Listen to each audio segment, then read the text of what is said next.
Hello, and welcome to another week of the Abusecartoons Livestream. I think we're good. I had to do the tabletop stream from home last week, so yeah, things got a little bit shuffled around. So hopefully all my settings are still good because I had to do a Discord audio thing and all that. Yeah, we had a typhoon, not hit land, but push a lot of rain.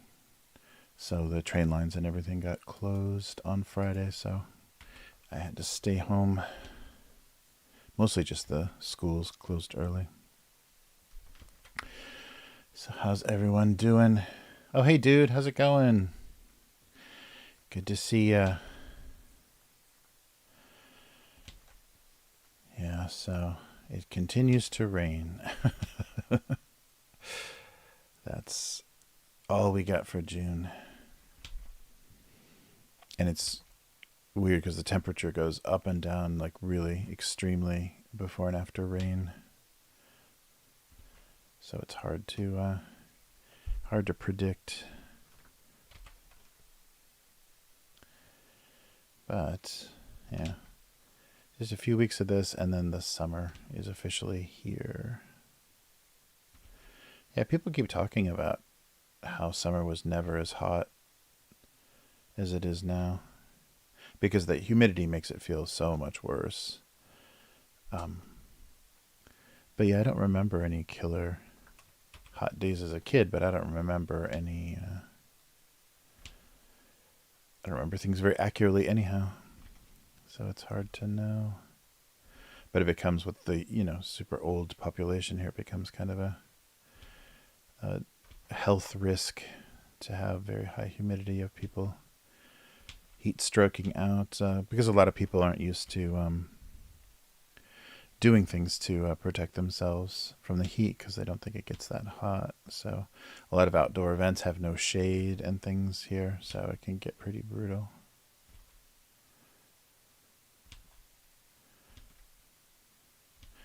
Yeah, and the way Japan loves to prune their trees, there's not a lot of shade to be found.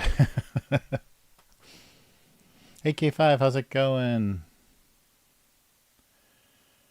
Good to see ya.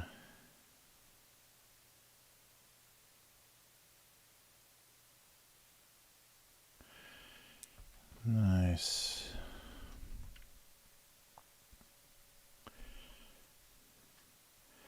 Yeah, so just getting warmed up here. Yeah, I'm not even sure. Nothing in mind for this week. It's rare that I have something, and usually if I have something in mind, it goes pretty fast. But we'll just play around with a couple of things. All right. Oh, that's very lopsided.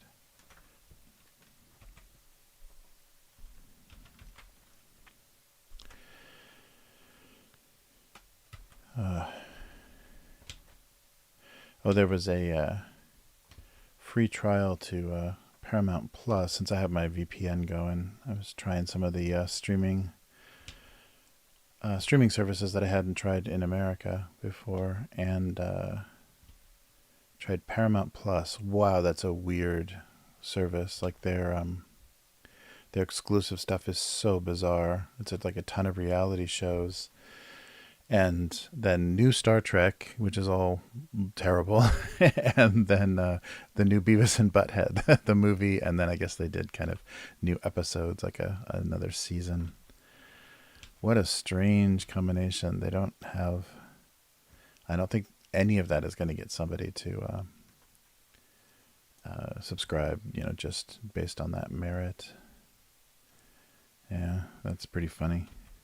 Yeah, they're saying too. I saw some headline about Peacock, the NBC streaming, like pretty much destroying the people's access to The Office because it was on Netflix for so long in the U.S.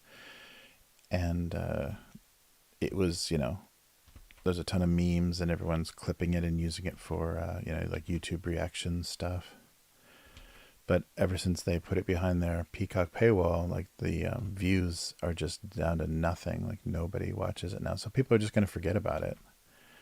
It was a really dumb idea to prop up a lousy streaming service. And what the heck else is on NBC? I guess they have maybe all of SNL, like the full Saturday Night Live, which is so hit or miss. I can't believe anybody could watch all of that. But yeah, very strange. I don't understand what they're doing. They're probably just going to have to start selling that stuff or folding the services and then, relicensing the catalogs back to Netflix and whoever survives, Apple and Netflix or Amazon or whoever comes out on top. But it's insane. Everything has to have its own streaming service. Oh, and I also saw, I didn't know, with the VPN off, I don't get offered any of this stuff on YouTube, but I saw YouTube TV. I think it's called YouTube TV. I can't believe how expensive that is. It's like 60 something, and it can go up even higher depending on maybe like sports packages and stuff. But it's like having, streaming live television through YouTube, but it's so expensive. It's like another cable bill. Yeah, between like $60 or $80. Yeah, that's really weird. And I've never heard anybody talk about that. But I guess if you've maybe it's just a cord cutting, just one of the options for getting rid of a cable bill.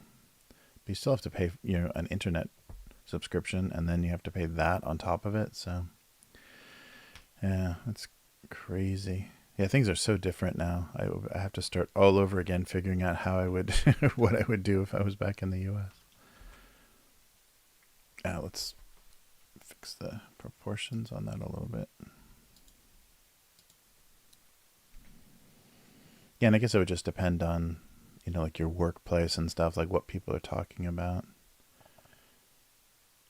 That's got to be the weird thing. That's really what they should do. They should just target companies. Like they should give, certain companies like free access to some streaming service, so they start talking about it. Yeah, YouTube TV. Yeah, and Mike Judge can still do the voices pretty well. I was surprised. Yeah, I just watched the beginning of like one of the episodes. I didn't want to start a movie or anything, but and they're also, what was it? I don't know what they were. They were reacting to something, and it wasn't music videos. I think it was internet. I think it was viral videos or something. So they were reacting to instead of like old music videos like they did on MTV. I think it was strange stuff. I don't know what the heck it was. I'm not up on whoever's big on TikTok or whatever, but I have no idea. But it was some strange, very strange video. But yeah, he can still do the voices. That's amazing. It's been a long time since he originally did them. Yeah, that's crazy.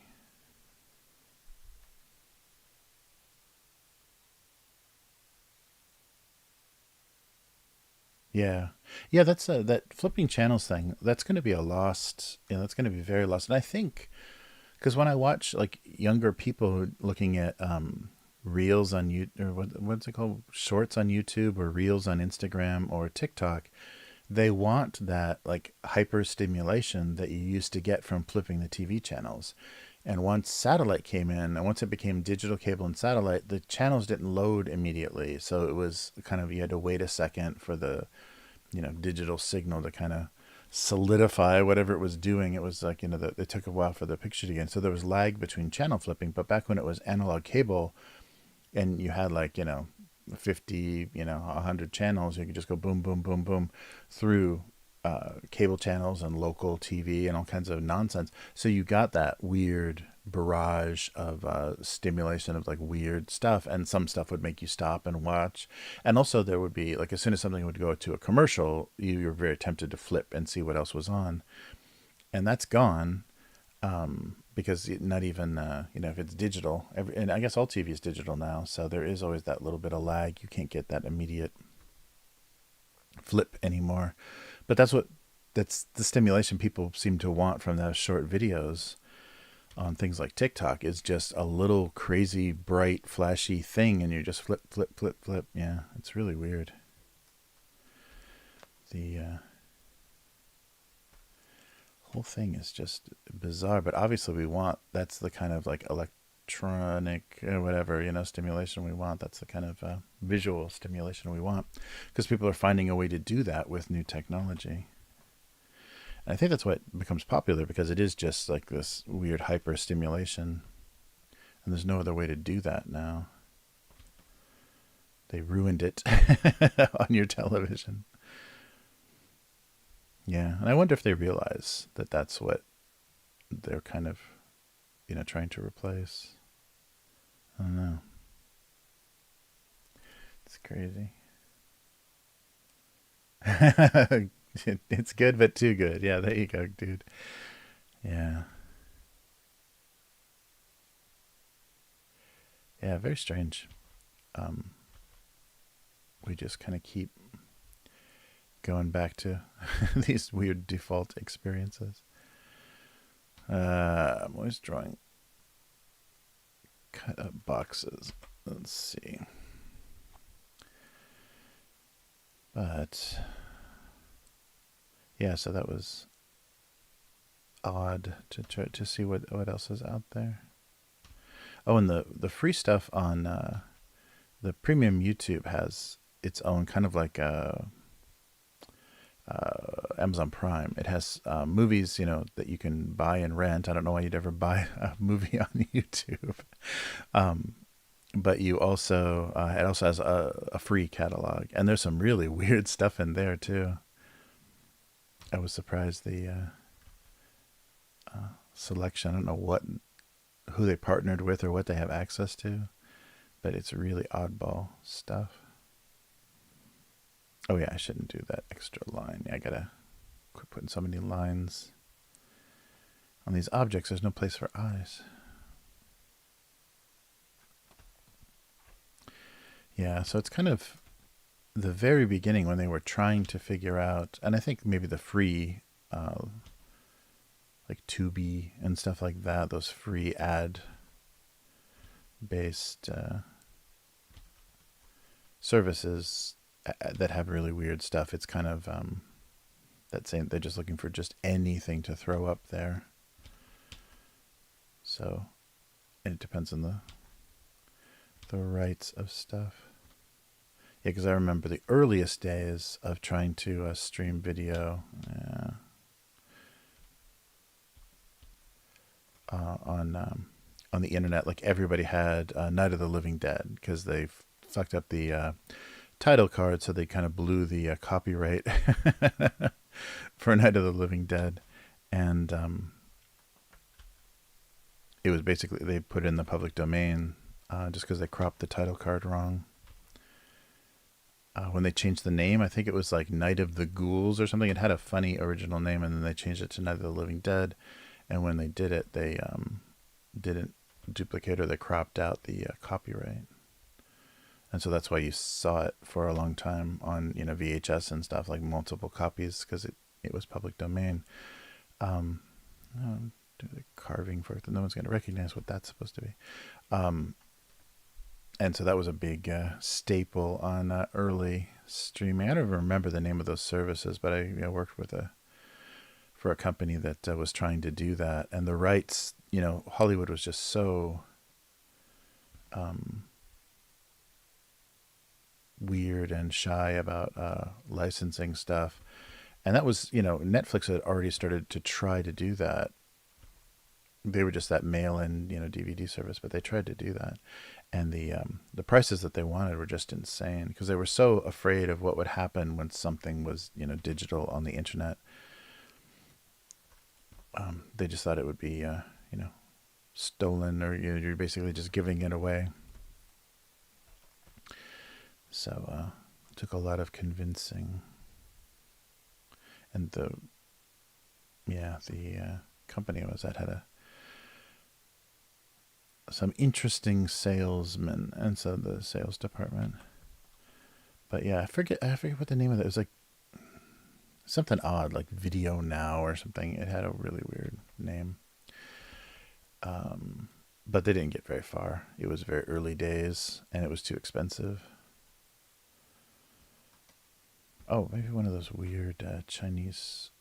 Oh, I don't think I can draw the angle right though. But those Chinese soup spoons. I think I tried to draw one of these before. Yeah, I did. No, let's not do that. It's not going to be recognizable. Yeah, very strange. So K5 said, idea, know how you used to get toys in your cereal or Cracker Jack? Yeah. What about getting a toy in something relevant that's silly or ridiculous? Oh, yeah. Yeah, what would be a good a toy in the bottom of something? Yeah, early days, some of those Cracker Jack toys were pretty cool. And then they just ended up becoming like all temporary tattoos or whatever because they wanted to have something thin that they could just slide in there. But previous to that, when they had a little bulk to them, some of those Cracker Jack prizes are pretty cool. I was always amazed that they had those little comic strips in like Bazooka Joe gum and stuff. I was always fascinated by that. I'd love to do a cartoon series that was only available like in gum. That would be fun to just buy some license, some gum, or I guess you just work with some company to like redesign their wrapper, but have the only way you can read it is you have to buy terrible gum.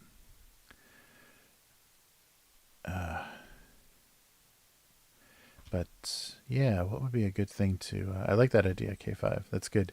I wonder what would be a funny thing like getting too perverted or whatever would be a funny thing to have a toy in.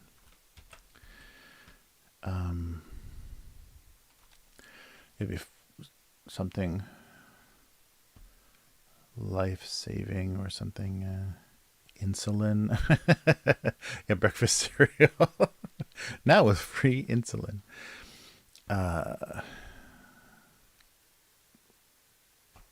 Yeah, I like that. Let me think about that, see if anything comes up. Yeah, so breakfast cereal.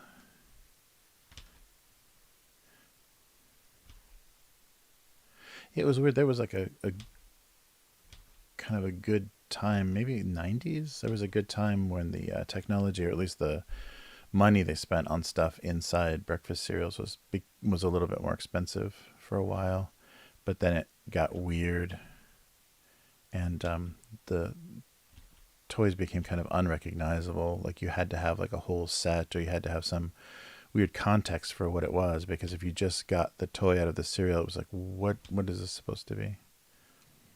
So they got really strange with it for a while. I was like drawing the random flaps on the cereal box here. I guess we need one more, huh? And maybe the licensing got harder and harder. So I'm sure everybody wanted, they competed. Well, and now I think there's so few companies, like one or two companies own all the breakfast cereal. Like the sugary kids stuff, so yeah, I don't know. But I think that toy thing kind of fell apart. And they used to also have a because if you were a kid, you weren't reading the newspaper in the morning, so you would look at the back of the cereal box, and they used to do stuff like stories and comics and stuff on the back of boxes, just so there was something visual to look at. And then a lot of times it was promoting the toy or whatever was inside. It would be some tie-in to the toy. All right. Oh, let me do some kind of tab slot stuff so it makes a little more sense.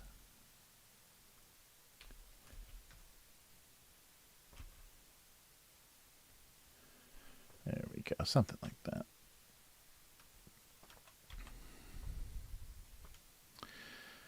Yeah, so get across the idea, something in breakfast cereal, and then something in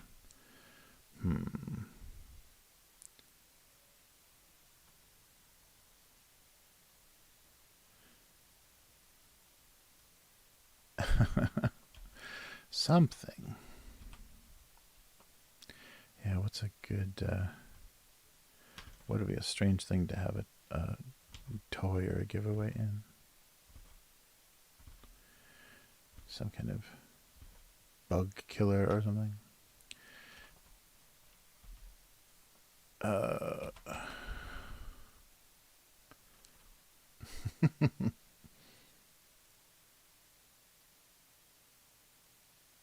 Oh, yeah, that's right. Yeah, Winnie the Pooh just went with public domain. Yeah, I think it's like 75 years.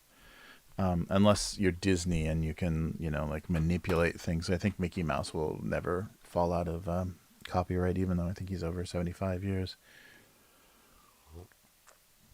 But yeah, Winnie the Pooh. That's why they're making those horror movies with Winnie the Pooh. And it's so funny because it's basically, looks just like Disney's version of Winnie the Pooh, because the original illustrations and stuff, he was a kind of a scruffy, weird, I don't think he wore a shirt. I don't think he had a shirt on. It was just a scruffy old teddy bear. And it was kind of like those Victorian looking, antique looking toys that were the characters. So yeah, it's funny, it's in public domain, but they are basically using something that is confusing the Disney version. But I guess the Disney version really isn't defendable, because if you're calling it Winnie the Pooh, then yeah, whatever. So they created this version of Winnie the Pooh that then is kind of also in public domain. It's so weird. Yeah, and I'm not sure how that works, because like things like Conan the Barbarian, like those original stories are in public domain. So that means anybody can print them. They're not copyrighted anymore, but that character is. So there's like a Robert E. Howard estate or some, a business entity that license Conan for board games and video games and stuff. But the Conan stories, not the character, but the stories, I guess, are public domain. Or maybe you can call somebody Conan the Barbarian now without licensing it. But there are people licensing it. So I don't know. And I'm not quite sure how that works. Or maybe they just kind of carved out that name as maybe trademarked or something. Maybe some separate, mechanism that's protecting, the actual name or an image of Conan the Barbarian. But the text of the stories, just like Cthulhu, that's another good example, is all the Lovecraft Cthulhu stuff is all public domain. So you can just print those stories, do whatever you want with those stories. But if you're going to call something like Lovecraft and Cthulhu, then I think there is a license that you can get to have it be officially Cthulhu. Although that guy, that writer has taken a beating recently. Everybody wants to make, cosmic horror stuff, but they're like, oh, but he was such a terrible racist. How can I justify it? Yes, he was a horrible xenophobe. That's why he came up with the idea of cosmic horror. Yes, of course. Only someone that's terrified of other races and the possibility of other life in the universe would be would be capable of being so scared of it, or being able to write something so scary. Yeah, and I forget, it was some podcast or something about Lovecraft that I was listening to that was talking about when he moved to New York. So I guess he was like in, like small town Massachusetts or whatever, where he came up with all of the Arkham, ideas, and this is all wrong, and all that stuff. And but when he moved to New York, like the people, his like, literary, group of friends or whatever, because he did communicate with Robert E. Howard and a lot of other people at that time. They kind of calmed him down. Like he became less, which is kind of ironic, because you would think somebody from a small town would become more racist after living in a big city. He actually calmed down on his like crazy, xenophobia and stuff after living in New York. Was what this podcast was talking about. Why am I drawing another cereal box? I don't need to. Yeah, so a prize in milk in a milk carton. Yeah, that would be kind of funny. A prize at the bottom of a milk carton. Oh, is The Hobbit in public domain? Yeah, the Tolkien estate, though, his grandchildren are so goddamn greedy, though. Because they just sold their Middle Earth Enterprises or whatever, the thing that managed all of the Tolkien properties, they just sold that to Embracer. So Embracer Group, this Swedish asset management company, basically owns everything Lord of the Rings now. That's why we got that shit Gollum game, because they also own many video game studios too.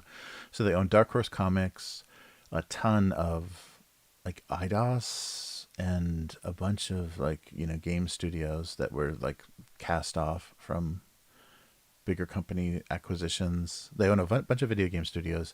Oh, and they own the biggest board game producer in Europe now too, which includes like Fantasy Flight games and stuff. I just forget the name of that. It's a silly name. Asmodee. They bought Asmodee. They own something else. Ah, shoot.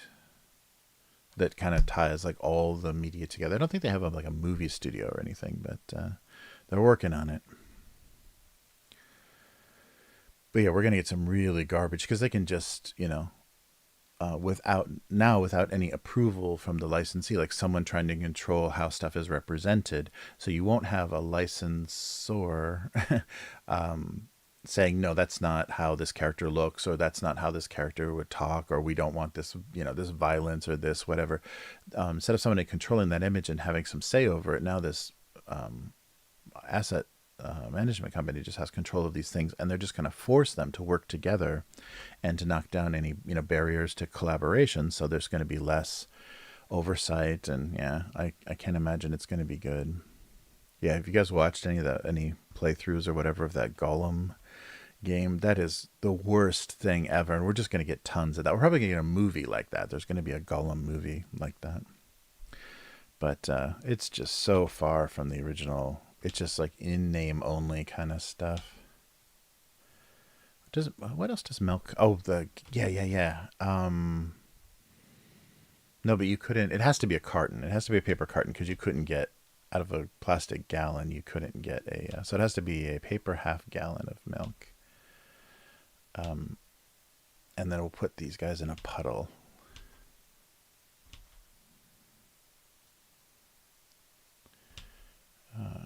Yeah. So and it should be like an open, like a torn open. Yuck. Good idea, K5. That's a funny. So the prize was in the milk now. Ugh. Yeah, can you imagine putting your hand into a carton of milk to get a prize? So is this going to be recognizably look like an open milk carton?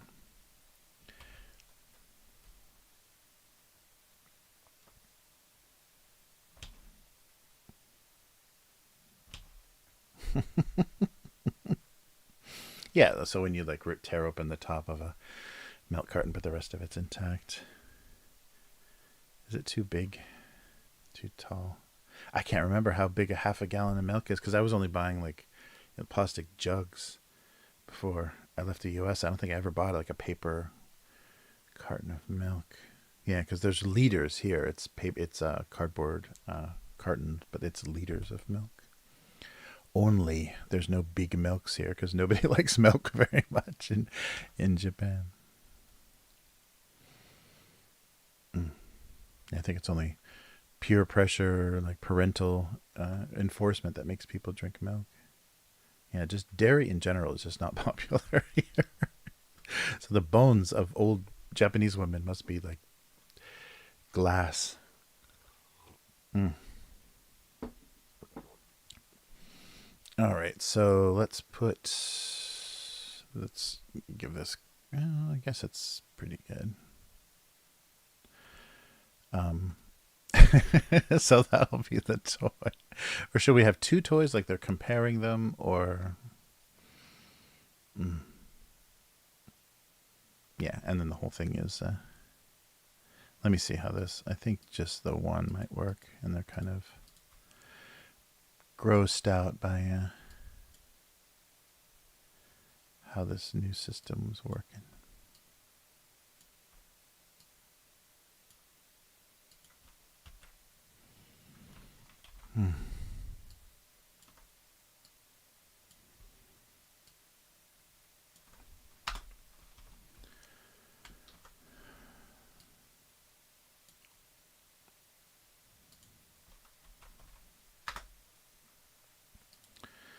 All right. A little shift back. Yeah, it just felt like it was kind of leaning forward unnecessarily. And this doesn't have to be so big, does it? Maybe a little smaller. All right.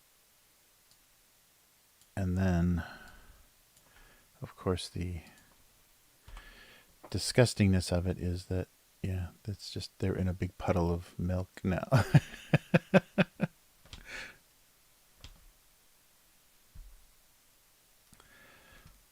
Oh, wait. Let me get this working better.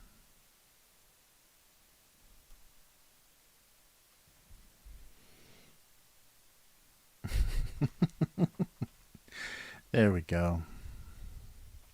Prizes in milk. Yeah, that's good. A very fun visual. A cereal box. Nice.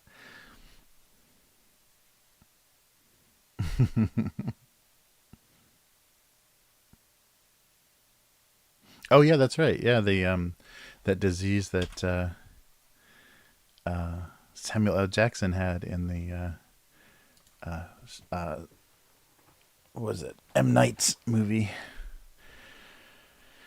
That's right, his evil villain. Or his, the villain in the Unbreakable, that's right. The Bruce Willis Unbreakable stuff.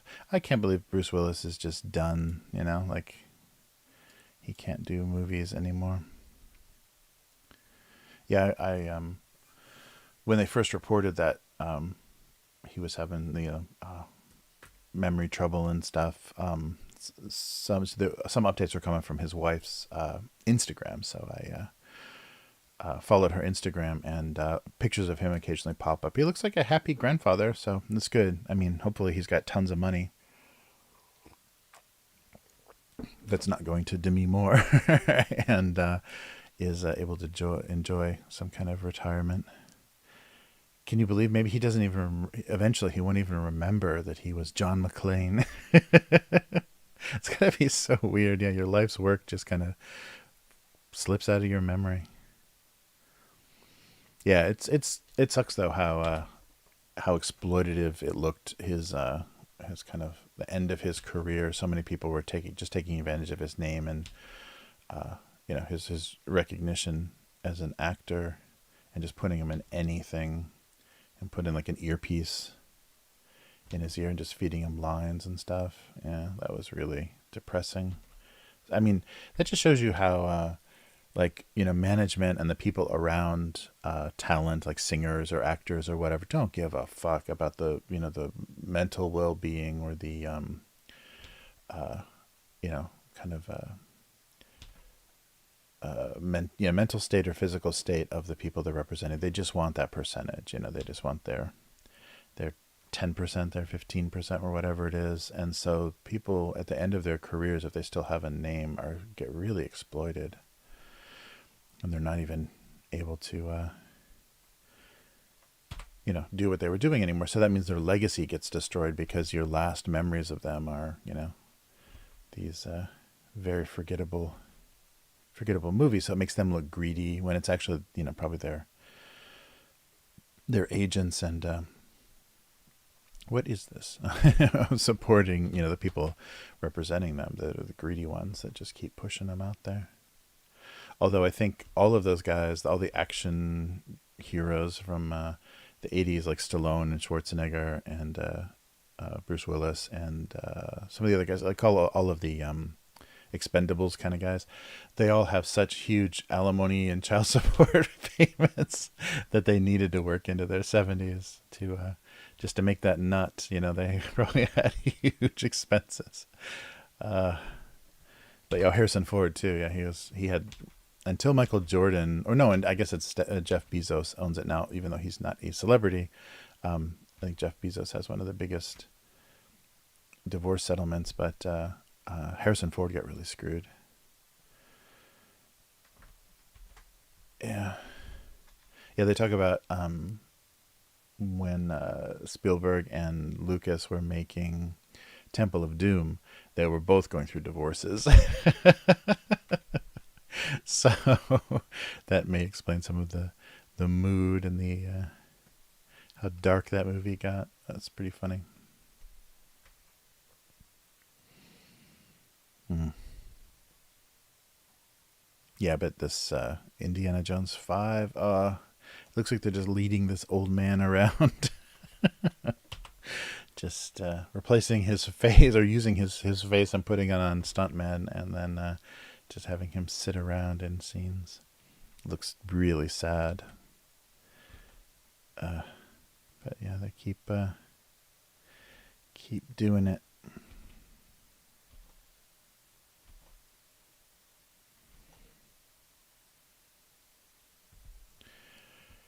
All right.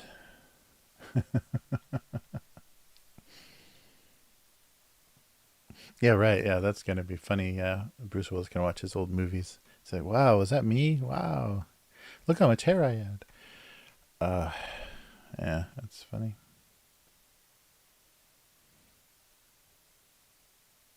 Yeah, because that was a lot of the older actors. Like they would get like these like like Kennedy Center honors or Lifetime Achievement Awards at the Oscars or whatever, but they would just disappear. Like you just wouldn't see them. They would leave public life once they got, once they lost their looks and became very old. And which I guess some movie stars still have. Like uh, I'm totally blanking, but yeah, there've been some scary photos of some 90-year-olds, very famous Gene Hackman. I think there's a like a 90-year-old Gene Hackman, or maybe he's not quite 90 yet, but some scary photos that paparazzi got of movie stars that are very old right now and just look completely at death's door. But they left public life. They're not still trying to do movies. They're not just sitting around in the backgrounds of movies to collect a paycheck. So that's good. Some people still have some sense of modesty. Do you want to watch my old rotten corpse act? But now with digital stuff though, greedy estates, greedy kids, or third or fourth wives or whatever, like they marry young wives before they die. Um, yeah, they're just gonna just scan them, scan them and put them in a movie. I want that money. The estate wants that money. Yeah, it's gonna get weird. Yeah, who was the? I think it was Dennis Hopper had a really bad, like his young wife. There was like fighting in the family, like between the kids and the stepmom over money or whatever, and they basically had a dying Dennis Hopper like locked in a house, and they were, yeah, trying to I don't know if they were changing wills or what they were doing, like, but it sounded pretty ugly and sordid, and yeah, it's just crazy. But a lot of those Hollywood kids that don't end up being anything are pretty messed up anyhow, because they had a lot of money for cocaine and whatever, just like presidents' sons. Um, so they end up pretty messed up. So of course they're insanely greedy. All right.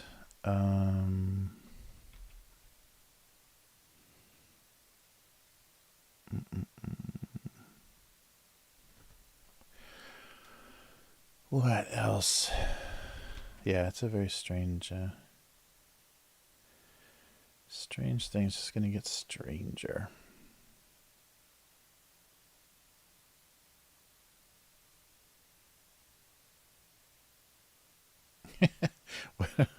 Trying to draw a T-shirt, and maybe there's something on a hanger that might be a little odd. Uh,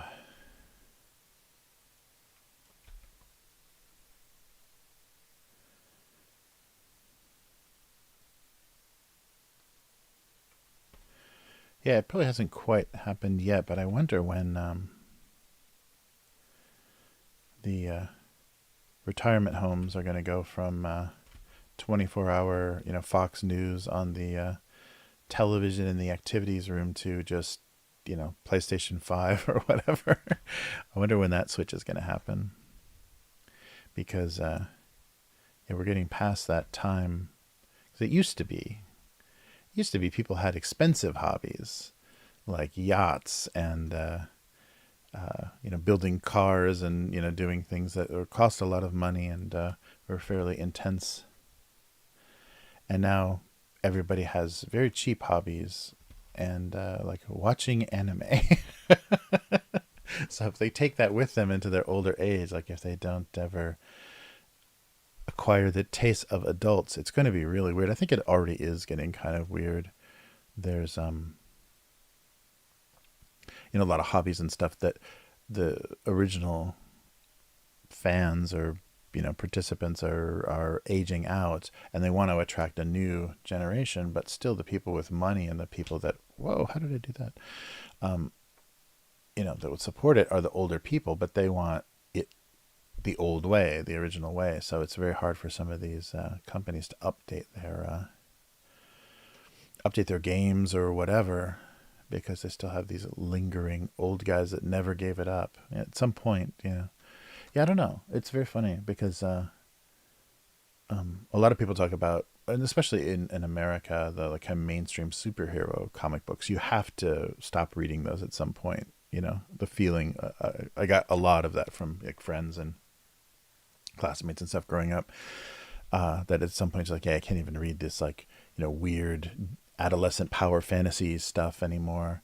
But there's a lot of good, like, comics changed a lot, the kind of indie comic scenes and stuff. There's a lot of really good art comics and really amazing stuff out there. So it's not just superhero comics, but yeah, people don't give up hobbies at all anymore. And like, adult cartoons and stuff, like it used to, if somebody said adult cartoon in the past, they meant like Fritz the Cat or something. They meant like something that had actual adult content. And now adult cartoons just means stuff that's not for preschoolers, because like basically My Little Pony became an adult cartoon because so many age inappropriate people were watching it. Yeah, it's very strange how the there's not like stages of life. Oh, now when you're in this kind of age range, these would be your interests, these would be what you would do with your money. Now it's like, no, I just still buy plastic toys and watch animation. It's very funny. A lot of weird arrested development. And you wonder, so how much of that is like the Peter Pan kind of thing, people not wanting to face adulthood and grow up, and how much is it the companies just make it so irresistible?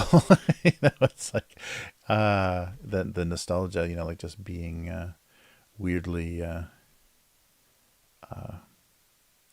stuck in your own like nostalgia trap of like remembering when your life was better, but it really wasn't.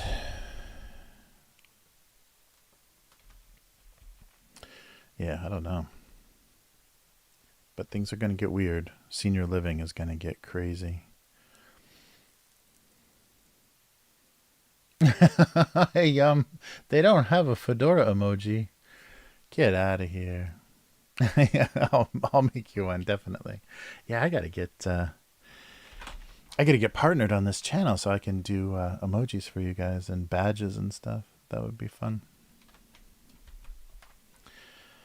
Yeah, I wish there was like common law partnerships on YouTube. Like you've been on YouTube for so long, even if you're not doing the numbers that they want to do, after like 10 years, they're like, all right, we'll partner you, you loser.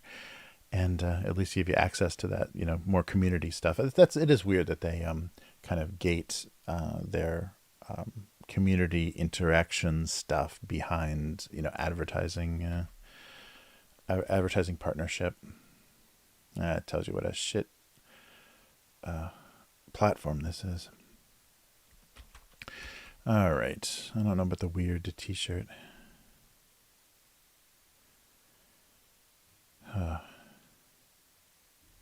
Yeah, one thing I've realized in Japan. I don't know if it's Asian thing, if it's a Japanese thing. It might be an Asian thing. Cause if I'm thinking of like, even South Asian, like Indian and Southeast Asian, um, torsos are shorter on Asian men. So t-shirts, if it's a Japanese t-shirt company, usually they make very short t-shirts, and yeah, that's a very bad. And they don't have good dryers in Japan. Like in your home, they don't have the pair, the washer and dryer. So they have this washing machine that is also a dryer, but it's a terrible dryer because it's like this super hot heat that shrinks the crap out of everything. So like cheap t-shirts end up just like, coming out kid size of these ridiculous machines because the dryers are way too hot because of how they set them up. They're not vented right, and yeah, it's very weird. Because most people just line dry everything because of the, energy cost. But yeah, so very short torso. So that t-shirt was just reminding me of very short t-shirts. So I have a lot of t-shirts that if they accidentally get dried or just over time, it's just like, this is unwearable. This is a what is it called, like a cutoff, like midriff looking shirt. It's like, this isn't looking good at my age and body type. I'm not going to be wearing this anymore. Yeah, it's weird. There is definitely. So that's got to be really hard for them to like, because I know like Uniqlo and Muji and some of the Japanese companies that do shirts, they can't sell that exact same shirt proportion or dimension or pattern, for a Western audience as well, because of course the sizes are wrong. The size is like one size too small. It's like a large is like a medium, and a Japanese large is like an American medium kind of thing. But also they're very short shirts, and sometimes the sleeves are crazy tight.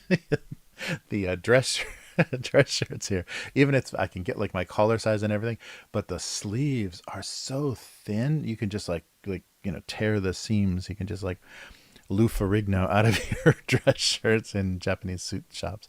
It's very strange they do this very weird thin. I guess because they don't want the little thin-armed Japanese guys to look like they're wearing daddy's shirt, so they have tapered, but they don't make, that's not like a like athletic fit or whatever, like how sometimes they'll do different fits of shirts. It's not a special fit. It's usually just like that's how all the shirts are. So I can't even like get my forearms into the shirts. It's really weird. But yeah, so trying to be an international clothing brand has to be a real pain in the ass because everyone's shapes and sizes, and then the 4XL sizes you need for North America. Yeah, it's funny. Mm. No fedora emojis. Oh, now the chat's not going to skip anymore. God damn. Yeah, Disney adults. Yeah, Yum. Yeah, that is a weird thing. That like, when did that start? That had to start with like my generation. Are there baby boomers that are Disney adults? I think it's got to be Gen X and like younger, because my sister-in-law and younger brother are definitely Disney adults. Like they've done a lot of Disney. And like they intentionally befriend people that are Disney employees so they can get, free passes to the parks. Yeah. Mm. Yeah, that's right. Yeah, I gotta get partnered. Yeah, right. Yeah, Disney adults. I completely forgot. That is a weird phenomena, but it is like because they've made it so there's like kind of insider things, and there's like special money you can pay and special kind of access you can get to Disney. At least Disneyland. I'm not that familiar with Disney World, but there's weird stuff that you can do. So they do make it like more tempting for adults to want to have this weird relationship, but it's Disneyland. I mean, Christ, you go there a couple of times and that's in your life, and it's like, okay, nice job. In the 1960s, this would have been amazing. Okay, now I'm don't need to do this anymore. Yeah, it's very funny. Yeah, I don't know. But yeah, Disney adults are very scary. They're such a good market, though. I mean, you can just put those characters on anything and someone will collect it. Yeah.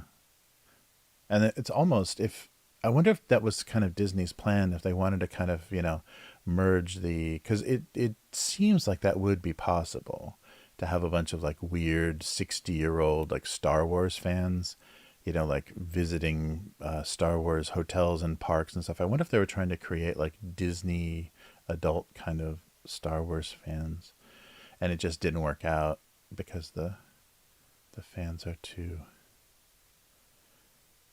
sensitive of their brand. But I wonder if they were trying to do that because it seems like if you look at those Star Wars celebrations and stuff, it looks like Star Wars fans could be pushed in that direction where they would just buy anything with that branding. There'd be like this vicious brand loyalty and weirdness. Yeah, and also I remember like they do offer really high end Disney you know goods. I can't think of the like stuff you can buy. Like the art galleries and stuff have expensive like prints of maps of Disney, or like concept art from early park stuff. So you could like theme your house with Disney.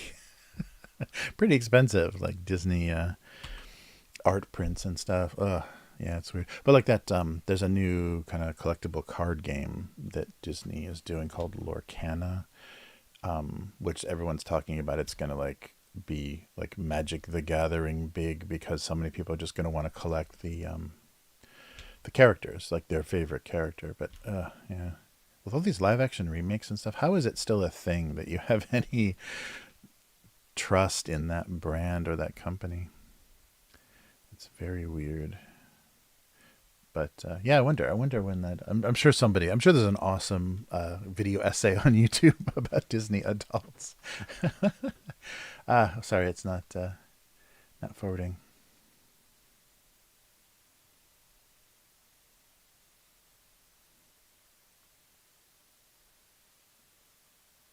Hmm.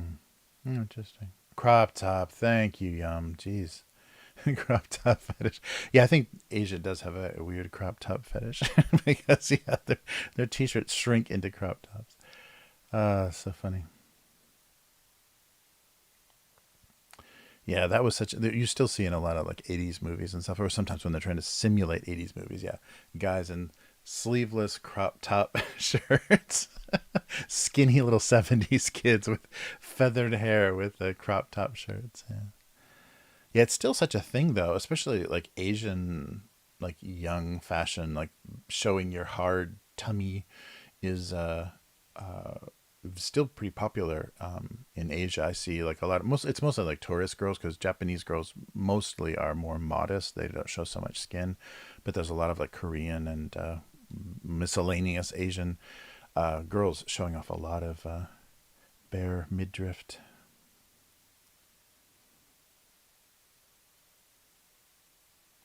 Oh yeah, they were trying to do like a planned community. Yeah, what was that called?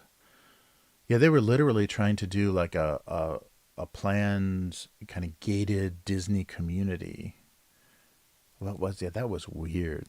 That was really creepy. Then that's perfect. It's just like, yeah, just give Disney all of your money, your entire estate, everything, the rights to everything, the rights to your donor organs and everything, and you can live in Disney paradise.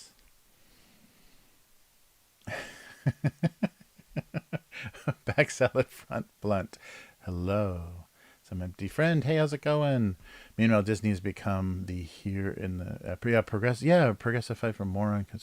Yeah, that's weird. I don't know who saw that coming. Is the weird political fight between the state of Florida and Disney?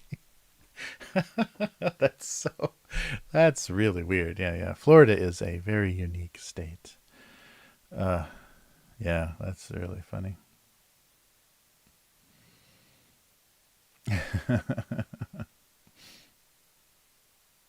Oh yeah, yeah, and they keep raising. They were talking about that too, and I think somebody was saying that that was their goal in raising the park admission to kind of painful levels, is to actually lower the number of people in the park so that everything's more comfortable, lines are a little bit shorter and everything. But all that does is keep families out of it. That keeps working class families. That starts to make, Disney like an NBA game or something. You have to have connections. You have to have some sort of, you have a certain income to even think about going there, which seems like it would be opposite of what they would want to do. But yeah, it's very strange. I don't think a lot of these companies know what. Don't say gay. No, that's right. Ah, yeah, that's right. It's really interesting, and I think it's a funny kind of boomer legacy. This because it would be grandparents, right? Grandparents. Yeah, yeah. It would be, if you had boomer grandparents, grandma would talk about, protesting the Vietnam War, the peace movement and stuff.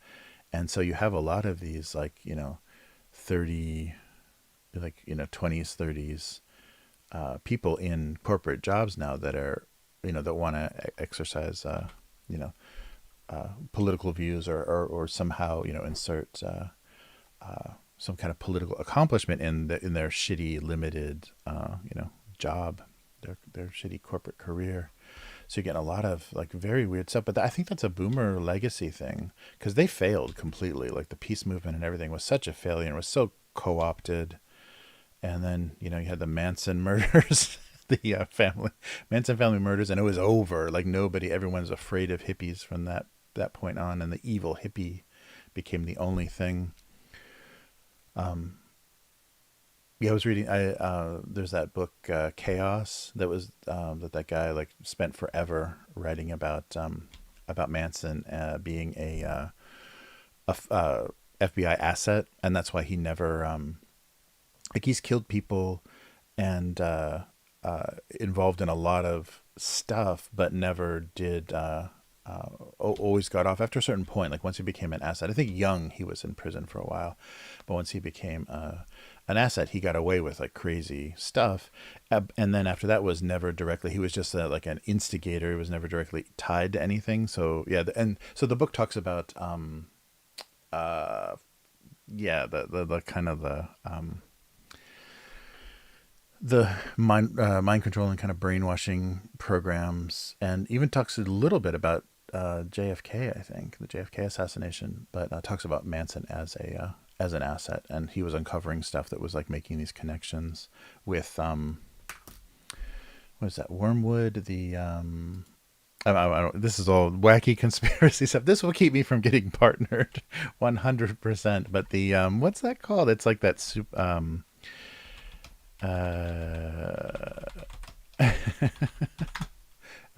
Or, yeah. So yeah, just the MK Ultra, right? The use of LSD and like having these like sleeper agents that they can activate. Yeah, MK Ultra. There we go. Partnership denied from YouTube. But so the book Chaos is about that. Is about making all the connections and saying how it's so suspicious that they brought, because Manson was San Francisco. He spent all of his time and got created his following, everything in San Francisco, and somehow he was brought down to LA, and it's not really clear why why that happened, and the strange connections between what happened and how that was very useful to like vilify. So after these kids did this horrific murder, they murdered a pregnant woman, and a bunch of people in this house, and the fake. So the story is, of course, that this was this mastermind, Charles Manson mastermind this thing, and he was trying to start a race war and trying to make it look like black men or black people did this horrific crime by writing things on the walls in blood, and that they would go hide out in some cave or something while the race war happened in America, and then they would emerge. I mean, so I love how racist race war thinking is, because then they would emerge after, of course, the black people won the race war, and but then they would be the rulers. The Manson family would be the rulers. And so that was the weird thing put forward, and kind of like what people thought helter skelter and that plan was, but none of that was. It's slowly been disproven that that was just like a totally manufactured thing that nobody had ever put forth as the goals of what they were doing.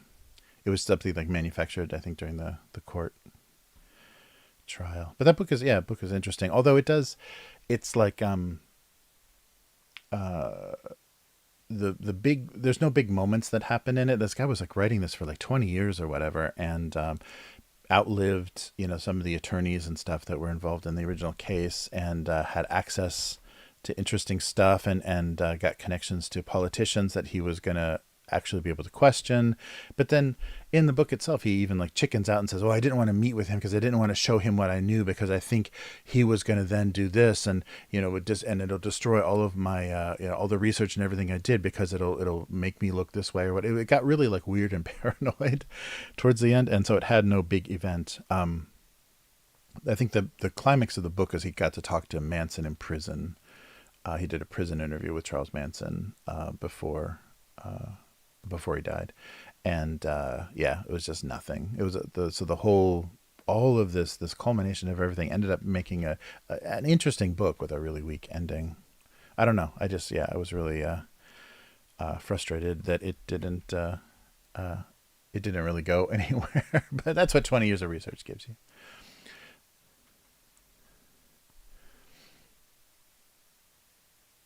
Learned a lot from South Park. Yeah, nice.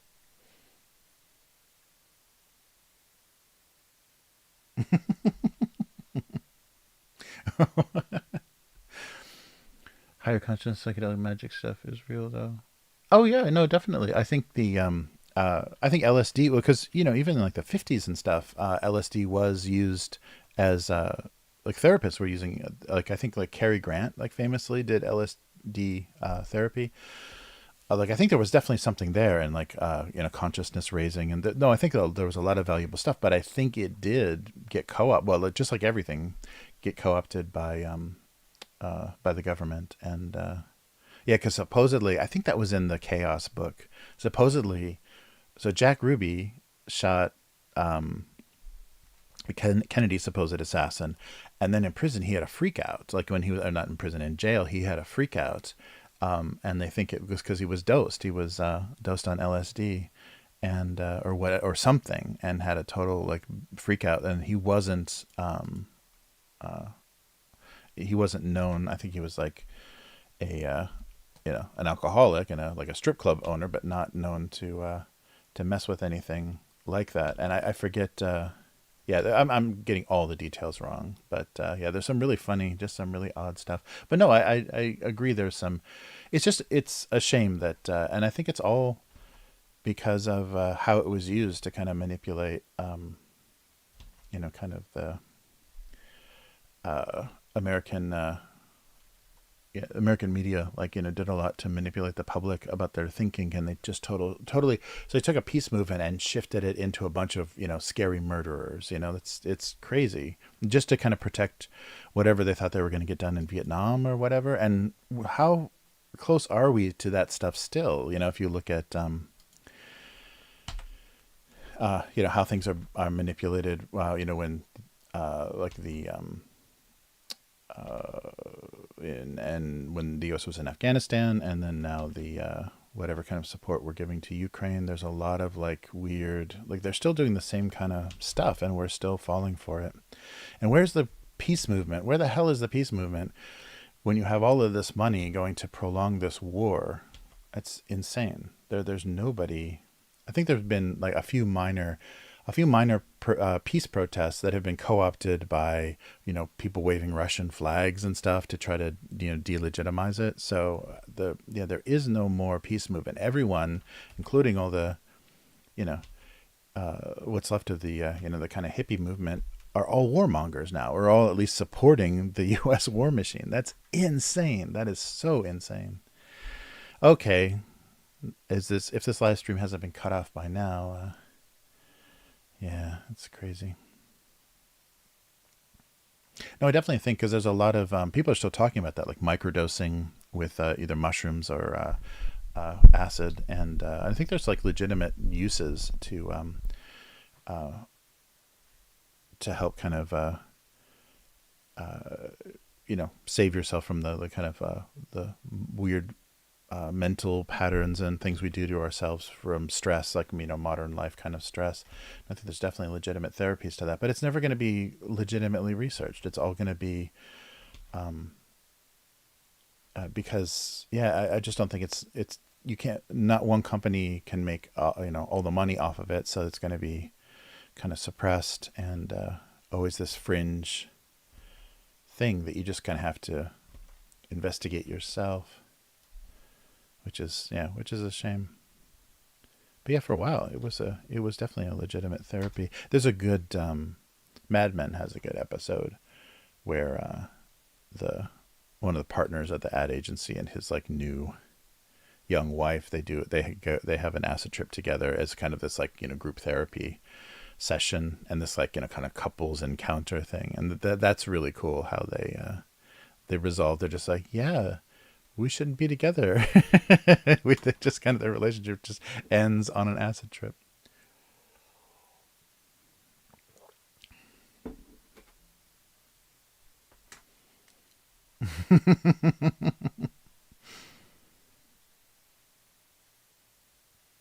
Yeah, it's really funny how messed up that was.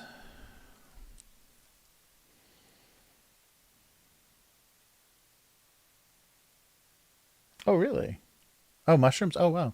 Yeah, the that was weird. That was the last thing. So Japan has really strict laws against any recreational, drug use. But the last thing that was still legal, I think it was criminalized right before I came to Japan, was mushrooms. You could still get hallucinogenic mushrooms in Japan, and there was no restriction or anything. Right before I got here, and then it all changed. Mm.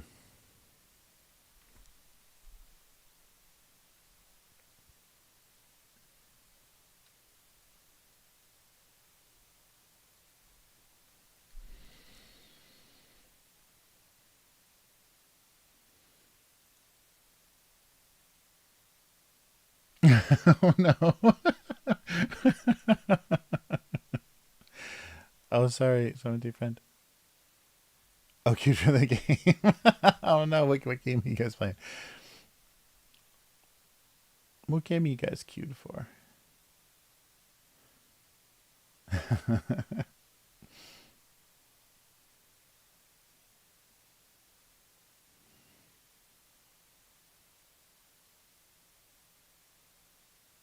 Oh no. Oh, Diablo. Oh yeah, right. Diablo 4 is out. God damn. That's right. Are you still having to go through, because the so Microsoft didn't buy Activision Blizzard Activision, whichever Blizzard Activision, Blizzard Activision yet. So it's still like BattleNet and all that stuff to get on Diablo, to play Diablo 4. Damn, that's right. Yeah, it looks really good. I was watching some just some play footage and people talking about new Diablo. It looks really good. Uh, yeah, I played a bunch of 3 after they kind of fixed it, like after the cash shop problem and the debacle of the real money shop and everything settled down. And the cutscenes look really amazing. Like Blizzard still does that well. The Diablo 4 cutscenes look good. That sucks. They don't have the Q thing figured out. But that's Activision. They don't give a damn. Oh, that's so funny. Yeah, all the streamers. That's great. Are queued for Diablo right now. That's so funny. Yes, everyone wants to see it. Yeah, that's great. Of course. Yeah, that's still being contested, right? The Microsoft acquisition of Activision Blizzard. Yeah, I wonder what's going to happen with that. Dang. Yeah, I was getting, I think like uh, end of last week, I was getting a lot of Diablo 4 stuff in my recommended for YouTube. But yeah, I don't watch many streamers, game streamers. So yeah, but I would imagine that's the new hotness. And it's not what Immortal, Diablo Immortal. Don't you guys have phones? After you played Diablo Immortal all you could. I think I actually played that a little bit. Yeah, and it was just such a Chinese mobile game. It's so strange that they did that. And that they promoted it like people were going to be like, "Oh, cool." A Chinese mobile game skinned like Diablo. That's cool. It's so funny.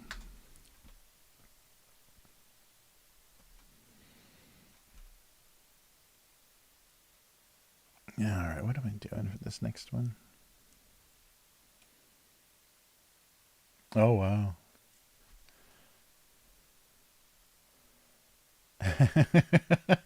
Nice.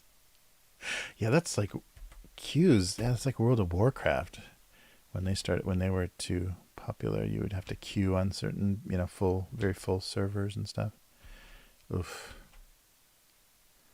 That's insane. That's still happening. They haven't figured out how to load balance new game releases, or they just don't care. It doesn't matter. They got your money. They don't. It doesn't matter if you don't have access to the game. They've got your money. That's the fucked up thing. Yeah, probably the reality of their attitude. It's like, yeah, they could, spend a lot of money to build up the infrastructure to not have shitty day one online experiences, or they could just get your money and say fuck you. Wait until the popularity dies down. That's crazy. Yeah, there's way too much of that. Like, just getting people to buy pre-order a movie ticket or pre-order a game, and then after that, who cares? We did our job. The marketing department successfully got you to buy into something, and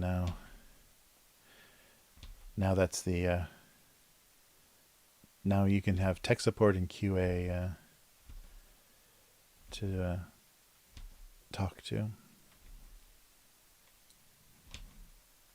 I guess that happens before release, right? The play testers. Yeah, it's crazy.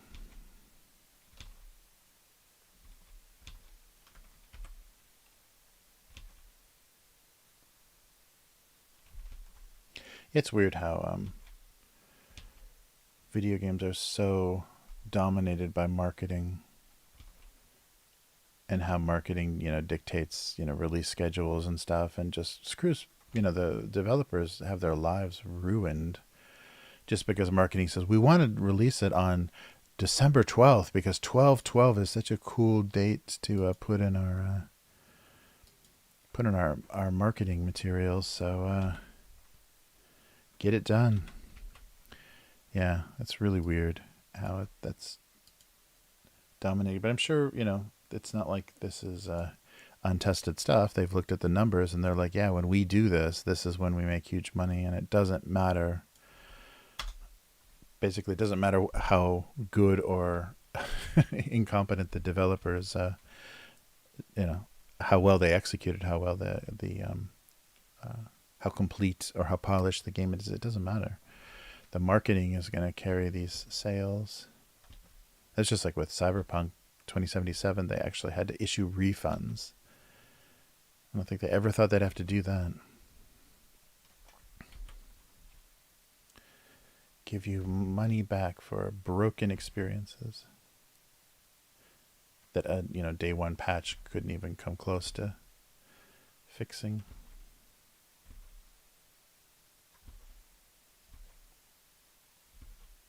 But movies kind of feel like that too. There's so much like projected box office from pre-sales on movie tickets and stuff now.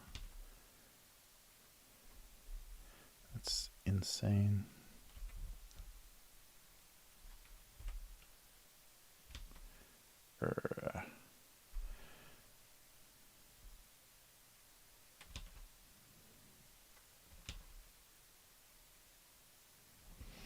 Hmm.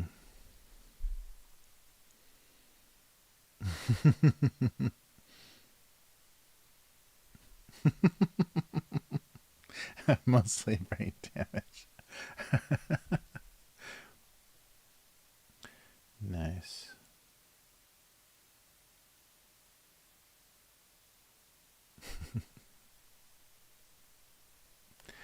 Crazy. So was this the release? This is how out of it I am. Jeez. Was that the release date? Oh yeah, today's the release of Diablo. Jeez, I didn't even know. Wow.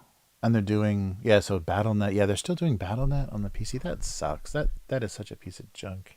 That weird BattleNet interface. And obviously it's working wonderfully for everybody. Yeah, so PlayStation and Xbox with full cross-play and progression. Wow. Why am I trying to stream on the Diablo release day? Crazy. All right, come on. I gotta come up with something else here. Something video game related. Something video game release day related. Oh yeah, I've already. Yeah, that's right. Today already has a cartoon about pizza.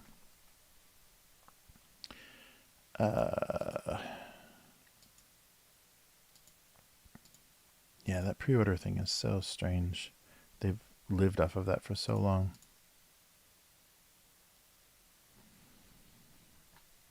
I guess everything is like that. That's what, crowdfunding is basically just, getting people to pre-order. Although it's not a pre-order. No, it is a pre-order. It's a pre-order that potentially could never happen. A pre-order that may never exist. That's weird.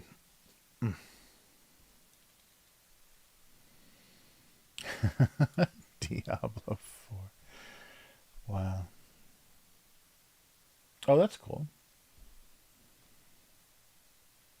Yeah, because there's no advantage like you don't have to worry about controller versus mouse and keyboard with Diablo. So Backsalad saying that messed up thing is I finished a quest in the main storyline in Diablo, then it goes to a random loading screen that never ended. So I restarted and now queued forever. God damn. Yeah.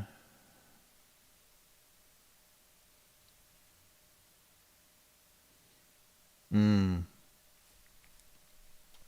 Yeah, it's very good to just avoid all of the the FOMO kind of stuff and the although now, with the with streamers and everything, it does even if the average gamer would kind of like, oh, I'll wait for it to go on sale, I don't need to play it day one. Streamers, do, because that's going to be their peak, viewership.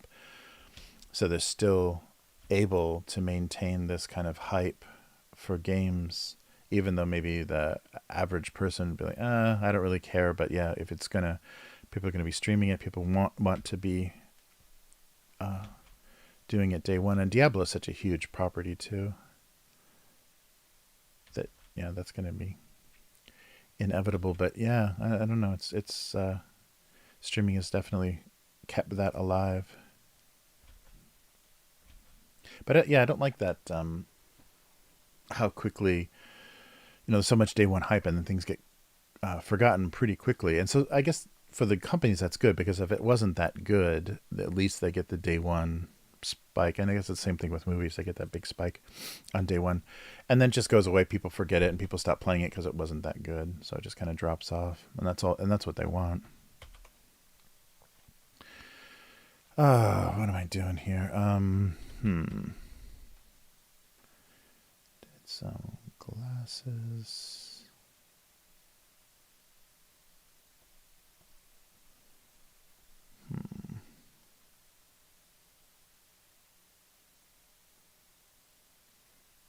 These thumbnails need to be just a little bit bigger.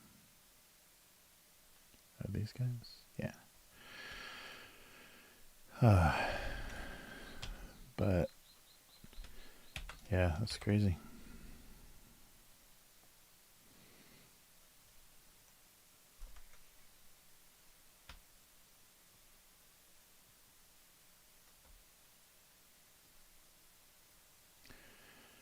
Yeah, so at least people don't have to.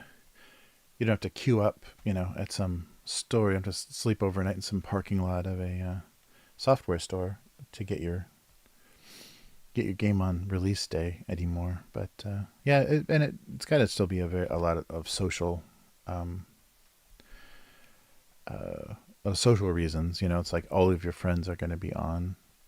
Let's do it. Launch day.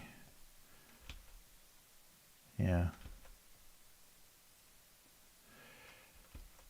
Yeah, it's funny. It's funny how that how they're keeping it alive, and people do still camp out for releases of physical stuff, game systems and stuff. All right. Hmm.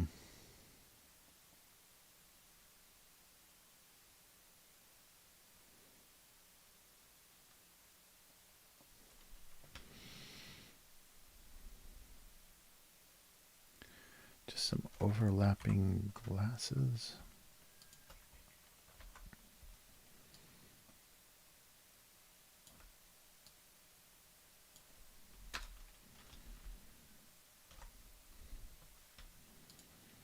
Yeah, because they do like a color thing you can do.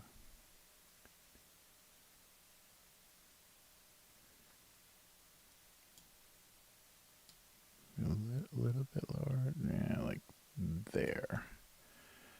Okay, let's see what I can do color-wise, if I can make this interesting. Very simple. Yeah, I'll do everything on layers. So, what are we doing here? Don't want to do yellow, so maybe just blue and pink or something would work.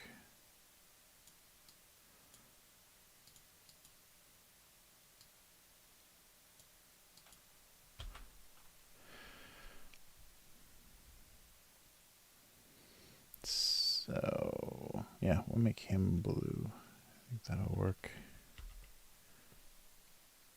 And then some kind of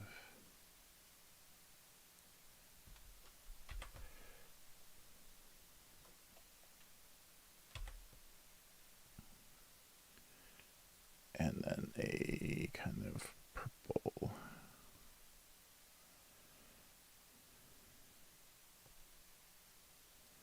All right, should that all be, or should I actually overlap them? Yeah, let's try that on a, yeah, I'll let it actually combine. All right, wait, leave this on, turn this off, turn this.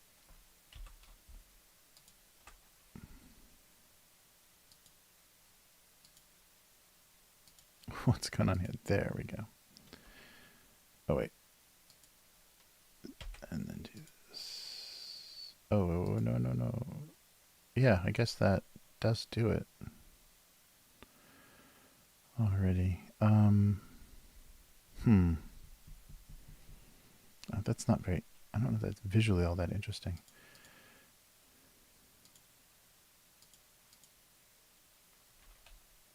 Okay, so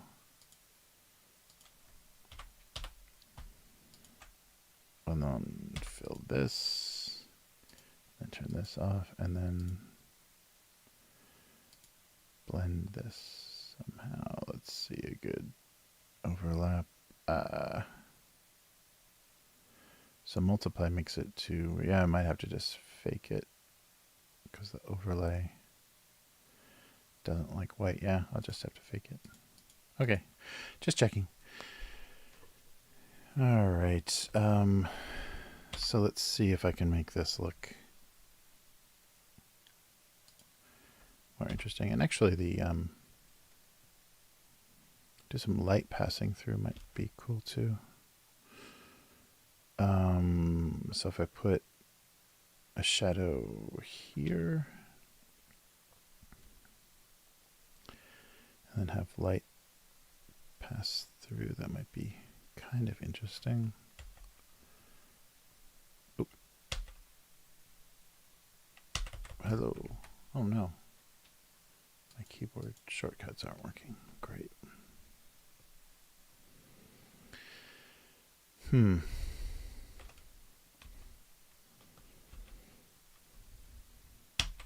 Yeah, wow, what's going on? I'm just going to have to click these manually. That's not good. Yeah. Wow. What the hell happened? It's got to be a memory thing. Well, that's going to make coloring these take a heck of a lot longer. God damn. Yeah, no keyboard shortcuts. I might have to restart. Oops. Restart Photoshop.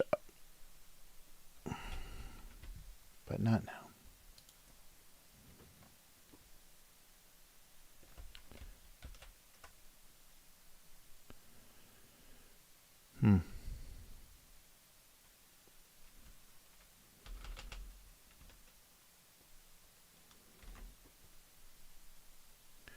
Okay, and maybe make it a little more than 20%. So usually the shadows are a little, yeah, make it a little brighter. Oh wait, all the what the hell did I do? Yeah, all the actual dark shadows are gone.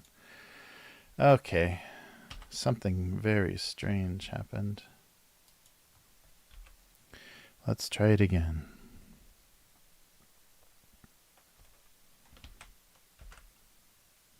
Yeah, so these shadows are going to be really dark now. That might be too much. Yeah, this is what I was mostly wanted to see. And then change tools. Oop.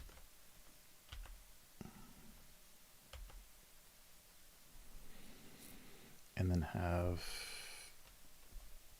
something. Okay, what did I do? Very strange. Brighter on this side.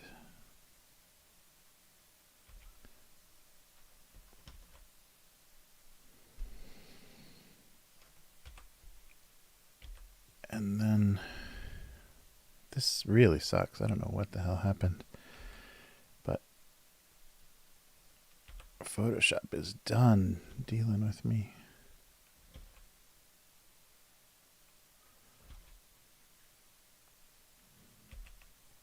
God damn. Yeah. There we go. Oh, and then purple here. So this is going to have to be some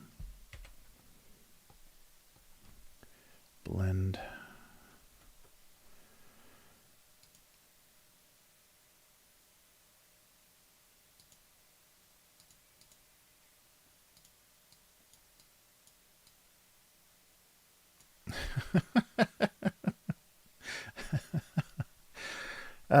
Yeah, I don't think this is gonna work. We'll see. I think this is still working. So just try to make it as shiny as possible. So something about having a strange effect on each other. Or actually, I could just fake the shadow. So it's lighter. Yeah, maybe do that so it's not so severe.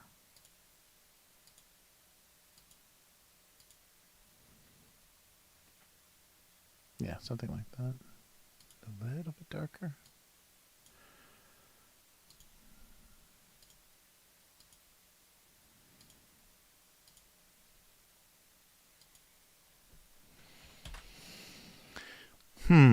Well, we'll see. I'm right in time it's going to be.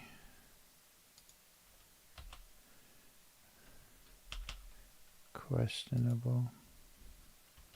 All right.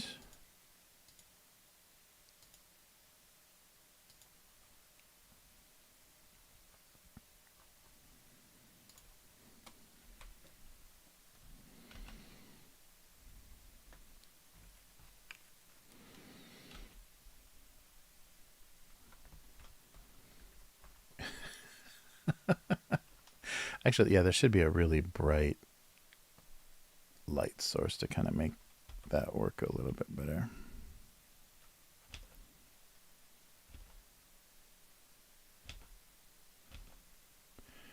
Try to get that across a little more.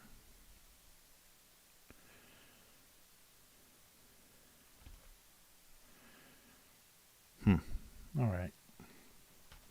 Well, we'll see if that works. That one might be a little off. And what else are we doing? Oh, that's right. Strange things in breakfast cereal. I think that's that. We'll just do like a yellowish.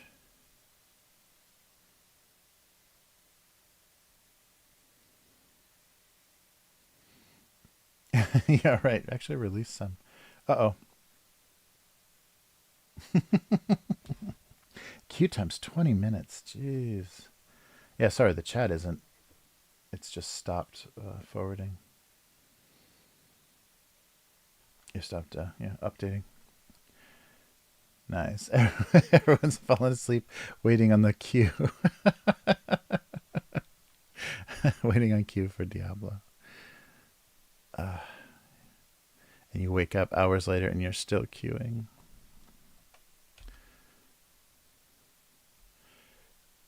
Alright, something a little warmer.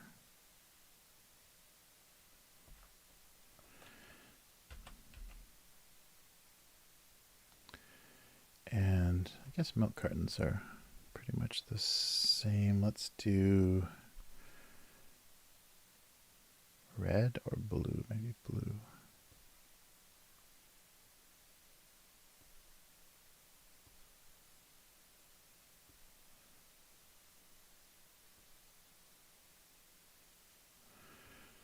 Let's do something brighter.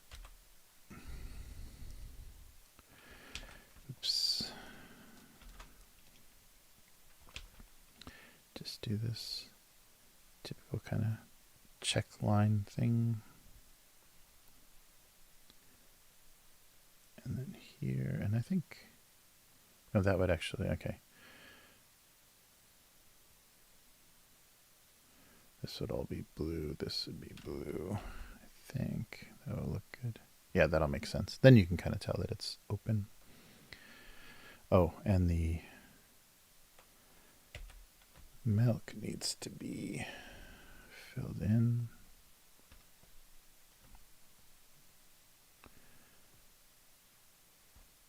Nope. Oh, it's everything. It's got to be some. Oh, yeah, there's some line breaks in there. All right. So to close all this. Oh, here it is. Oh.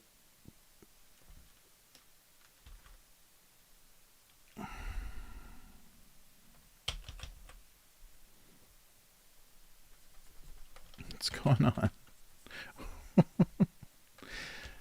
Is it? No? Yeah, it's just the line.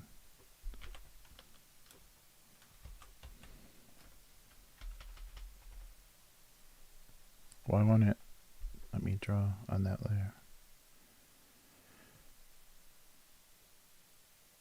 Okay, how about this layer? Wow, something weird is going on with Photoshop. Yeah, I'm getting some kind of weird memory stuff. God damn. Do I have to restart literally every time I stream? So that's closed. There's no selected. Oh, this is going on. Damn it. There we go. There's the big mess. Fuck.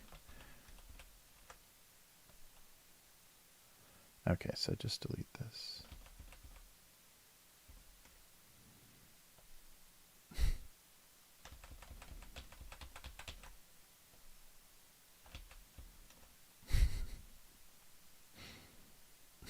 Okay. All right. So let's try that. I'll just fix it from here.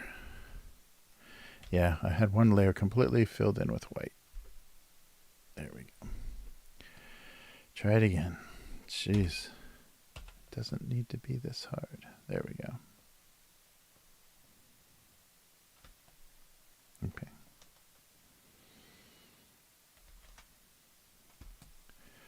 And then do the rest of this.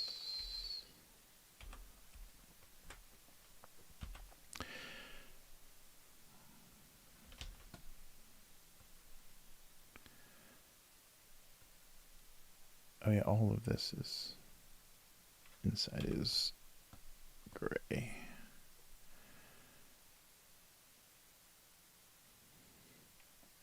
And then maybe some kind of nutritional label kind of stuff here.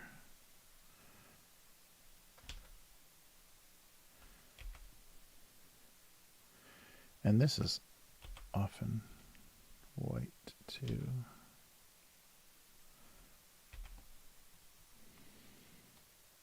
All right, and then some, yeah, some pattern on the box.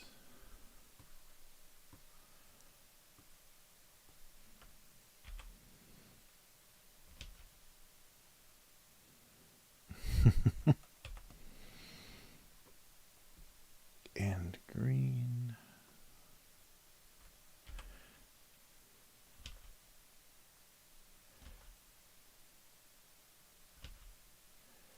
Whoops.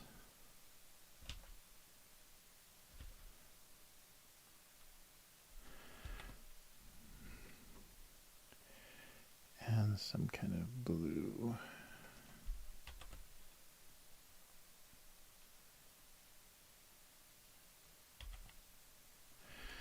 There we go. And we can take this down just a little bit.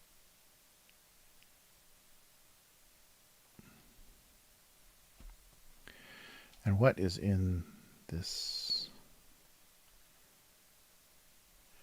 wrapper? Just some kind of mysterious thing. We'll just choose a random color.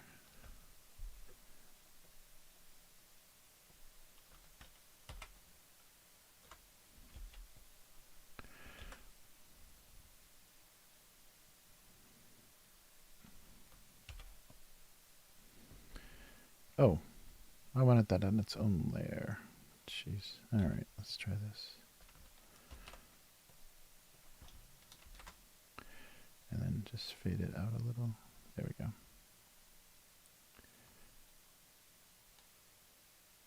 All right. That should work. Sorry, yeah, chat's not updating. No problem. Don't worry, I don't mind. It's Diablo release day. What are you, crazy? What the heck am I drawing?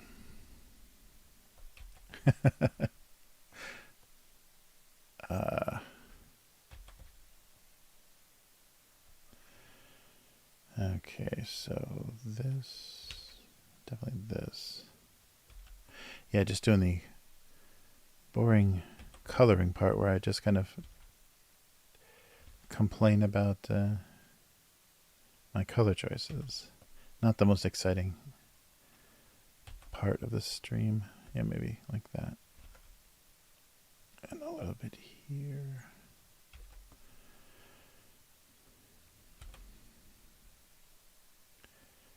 Nice.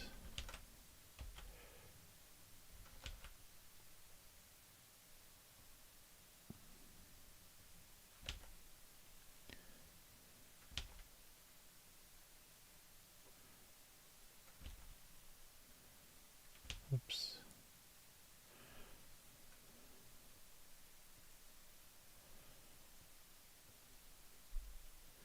Yeah, nothing is standing out very much. Oh well. That should be fine. Oh, and this all needs to be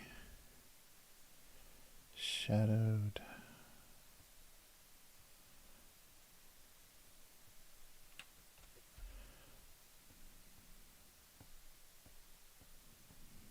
Ooh.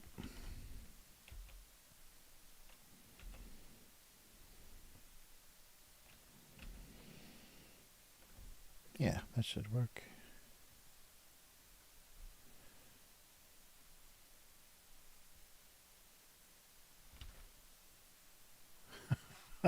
I hope that looks like an opened milk carton. It reads like that. Oh, good night, K5. Headed out.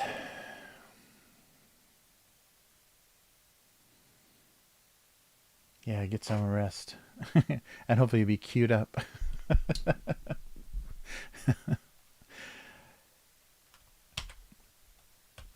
That's what'll happen. Everyone will fall asleep in queue and then wake up being kicked off.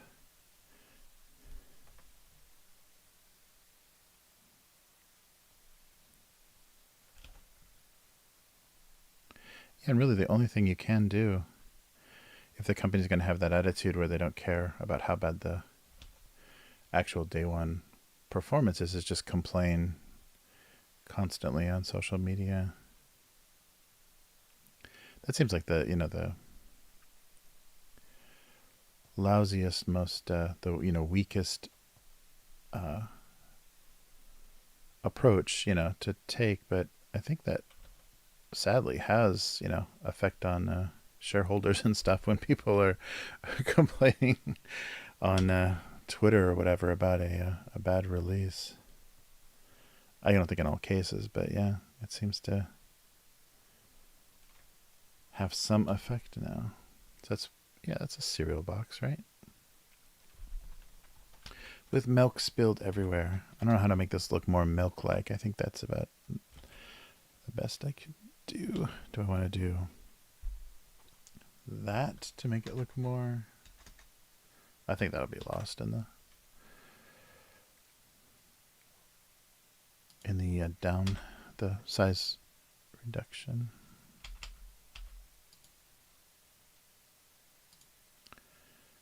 All right. There we go. Well, maybe we'll make the cereal box frowning.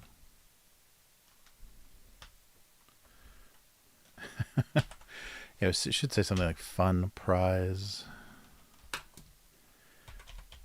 I like the toy prize idea. Toy prize. Free prize inside. I think that's what cereal boxes used to say. They'd say toy inside or prize. Free prize inside. Oh, maybe make the so that it obviously looks like it came out of the milk. Put some like little. Thanks for the idea, K5. I probably already headed off to sleep, but yeah, thanks for the idea for the weird thing in a box of cereal, or weird thing not in a box of cereal. There we go. That shadow makes those milk droplets look like they're floating, but oh well. There we go.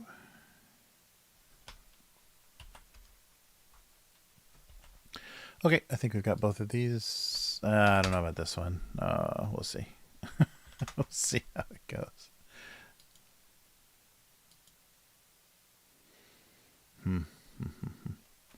Something about being together. All right. What a mouth.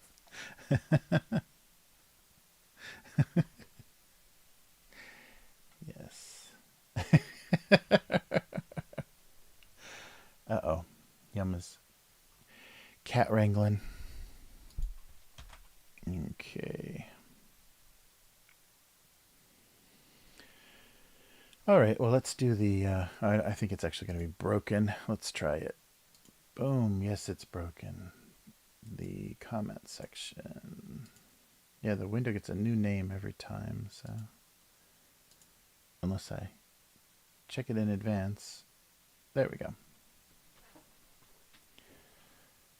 Where is it? Yay. Size-wise, is that okay? Maybe a little bit. Yeah. So make sure I get both. There we go. All right, so yeah, this was last week. So today is the Diablo 4 release day. I didn't even know. I wasn't paying attention at all.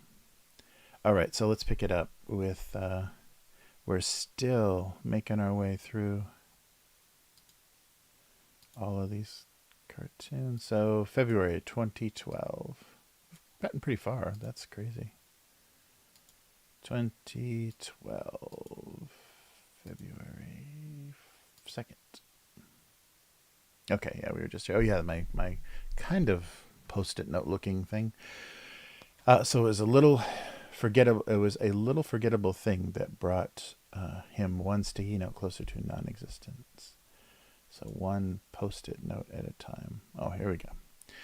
The third wheel had managed to form yet another group of 3. So he was a third wheel in another situation and ended up as in another group of 3. Nature's thirds. All right. Pop this up. Oh, wait. Let me get the chat visible too. Yeah, this is so not working. There we go.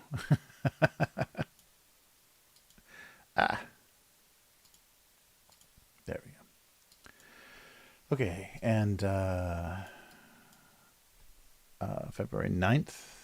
Did I get the like in there? Yeah. February 9th, 2012. Regardless of color, they became useless at exactly the same rate. Red and blue states, yay, politics. February 14th, oh, Valentine's Day. Most gifts showed their love only on the outside. I understand. Was I already here? Yes. All right, February 16th. With some things, you couldn't just flip a switch to fix them. I thought it was a doorknob at first. Yeah, it's supposed to be a fuse. An old style screw fuse. Yeah, you don't... the ones you used to put a penny behind. Shocking. I'm confused. Nice. All right. And February 21st. His clear plastic body eliminated the possibility that he was carrying secret documents. I've already been here. All right. Ooh. February 23rd, 2012. His moods effect on water quality made most flowers a momentary joy. Very murky water. February 28th. Oscar night was filled with both victory and harmful trash. Where's the Coke spoon and the ecstasy bottles? Nice. What else? Couldn't give a shit about the Oscars. Well, this is 11 years ago. And give me the harmful trash. Nice.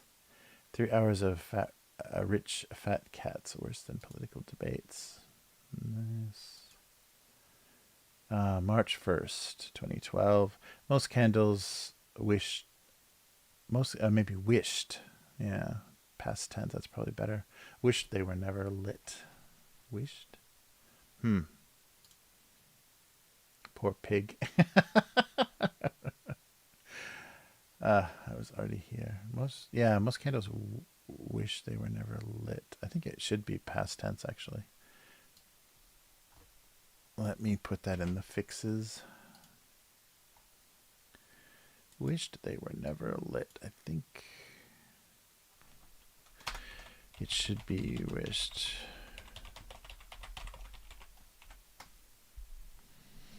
All right. Keep going. Keep going. Oh. Her off-color remark had a noticeable effect on him. some action lines on the drink glass. March 8th.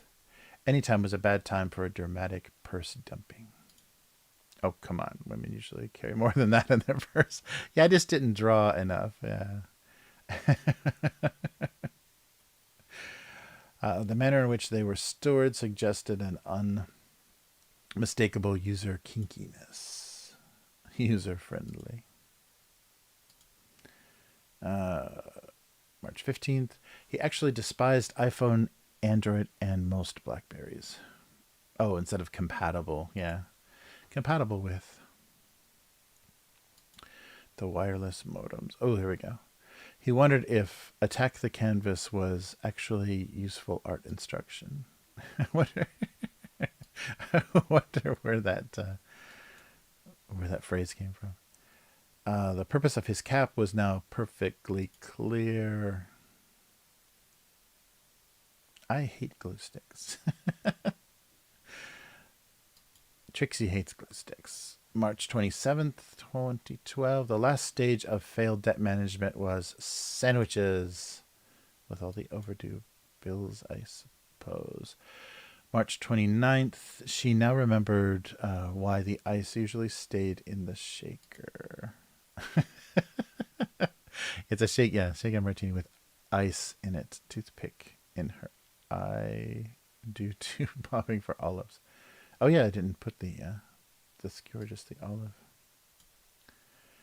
How they arrived and exactly where they were remained a mystery. That should be a comma, maybe. A reality in RP for immigrants, stamp or not. I feel this way every day. Oh. Okay. Near lethal amounts of sodium now came in a fun variety of flavors, shapes, and colors. Gotta love marketeers. It's not as if I have anything to live for anyway. Nice. All right. Her insufferable clinginess hurt his job performance as a poster. Not a very well-drawn corner there. Ooh, microwave popcorn. Apparently, 30 seconds after the last kernel popped was butter-flavored apocalypse. Nice. Stop doing this at work. Yeah, right. Microwave popcorn stinking up every break room. All right. April 17th. The only thing their creative energies had produced was a purpley grayish brown glass of water. Nice. It's like mixing all the Easter egg dye. Come on. April 19th. Somewhere there was a laptop computer, an automobile, and 2/3 of a flashlight not doing very much. Okay. Getting the jokes. Relatable popcorn. All right. And 24th, April 2012. So we'll do February, April, or February, March. Oh, we did March, April, May. February, March, April? No, I guess we'll just finish April. Yeah, because we started in February, didn't we? Yeah, so we'll just finish off April and get into May 1st. About halfway through, he realized all the editing needed to be handled prior to publishing. I'm an author, and I wholeheartedly agree with you. 20 years ago, I would be hard-pressed to find a grammatical or typographical error in one of the major magazines, such as The New Yorker. Now I can pick up a copy and find 10 or more on the first couple of pages. We just don't seem to care about our language anymore. Interesting. Yeah, especially with the internet. All blogs and stuff have so many weird typos in them. A lot of like stuff that, spell check pass won't catch, like weird grammar stuff, or just like misspelled words that weren't a typo. They were just like spell checked into the wrong word. We may care, but our publishing houses don't. Interesting. Well, I make a lot of grammatical errors, so what are you going to do? Oh, actually, there was one more. Let's go back. There's one more whole set of comments there. They're still printing books? Ha. Too late.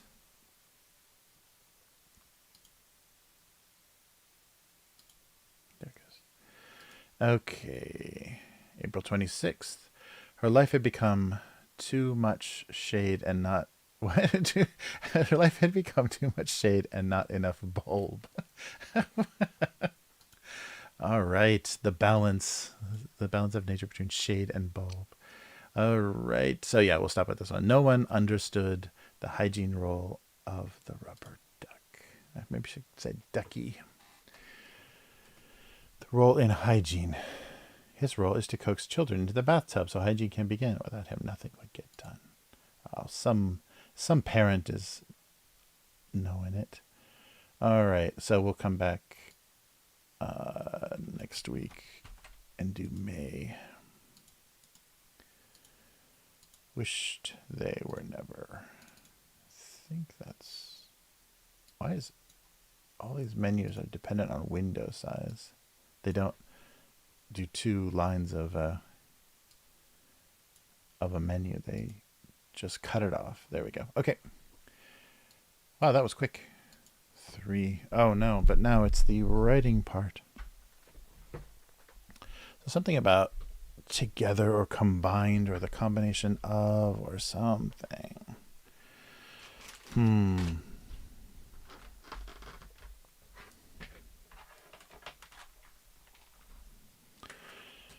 So they couldn't see that combined color.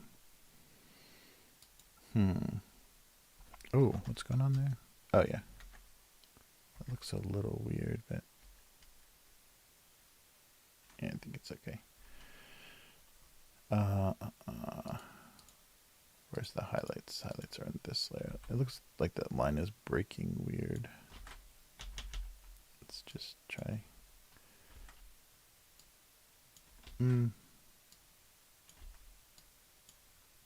Extending it a little bit. Yeah, that looks a little bit better. It's going to be so small. It's going to be like this size, so it's going to be hard to read. So something about not appreciating the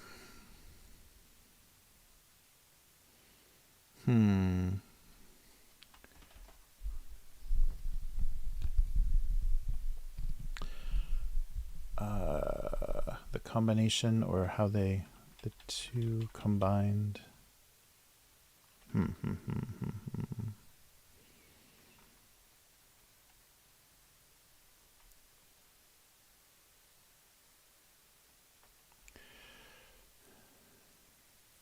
Something about not being able to appreciate what they were capable of together.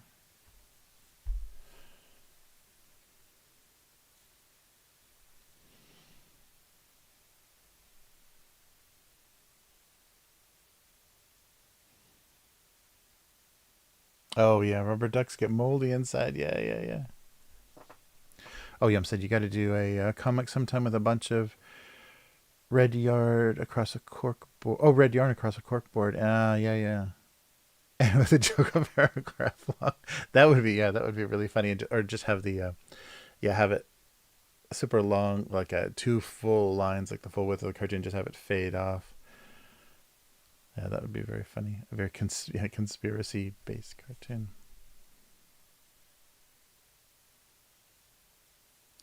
Yeah, the bathroom. And its love of mold. All right, so...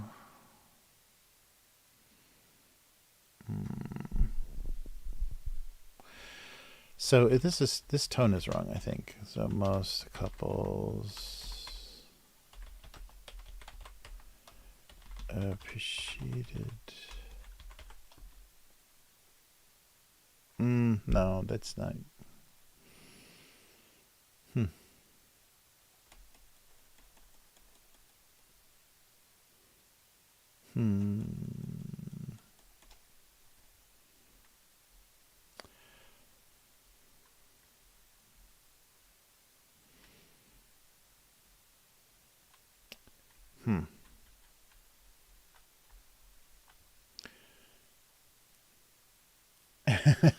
Penguins are sus.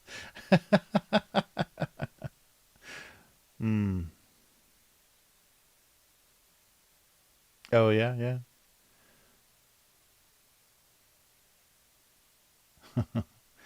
Yeah, yeah. Combination of colors. Yeah, that's funny. Yeah, there were a lot of like translucent plastic toys. I remember stuff with marbles in it and stuff that had different like translucent plastic.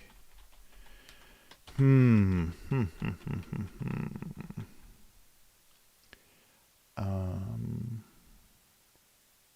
Or just yeah, something watching some kind of bright light source. Mm,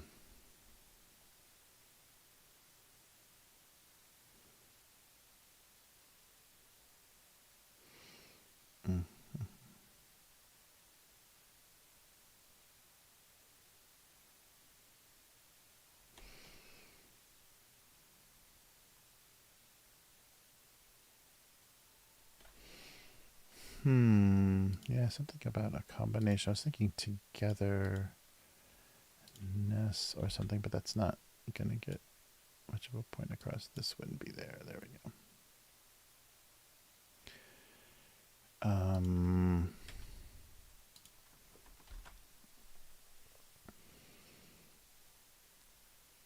Oh, actually, not have these eyes completely, just in total procrastination mode here. These eyes should be looking over a little bit more. So they both look like they're looking into the distance, maybe.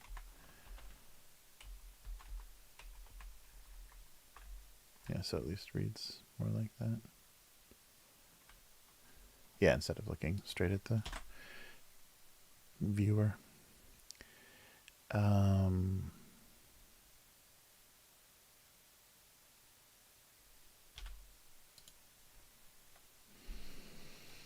hmm.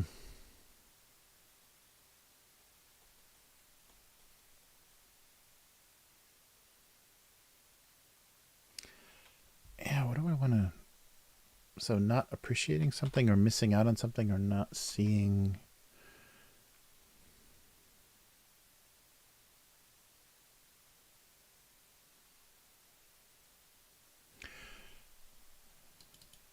Never what makes them good together. That's not much.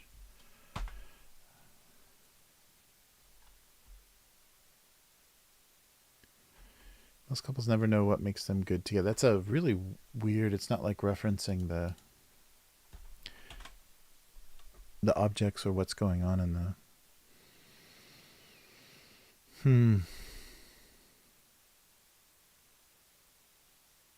Never find out.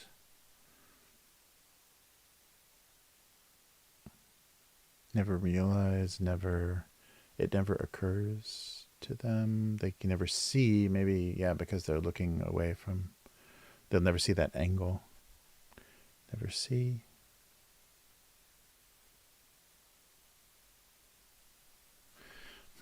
Something like that. That seems like the tone is really wrong. Watch Diablo 1.0. Yes, exactly. Wow, I managed to make and eat a pizza and back on the Diablo server again. Wow. 3D juice. Yeah, that's right. The what's that called? The red and blue 3D. It's called something. What is that called? What is it called? Anaglyph, yeah. Anaglyph 3D. That's right.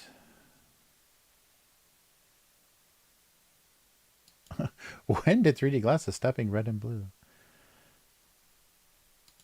Yeah, because that only really works for black and white line art and stuff. It does it like when it's like for video and film and stuff. It shifts things really weird. Like the colors are just really insane, but it works better when it's just black and white. All right, fun toy prizes. Just simply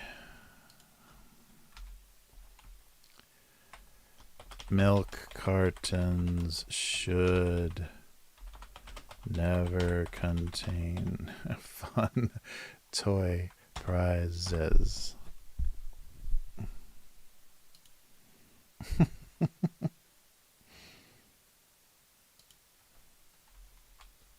Fun toy prize inside. Contain it gets it across enough. Milk cartons should never contain fun toy prizes. Were never meant to.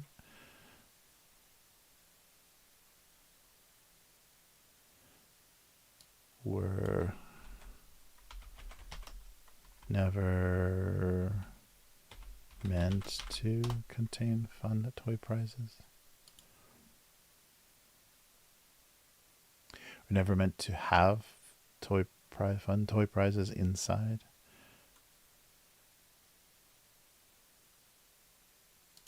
Instead of contain, maybe.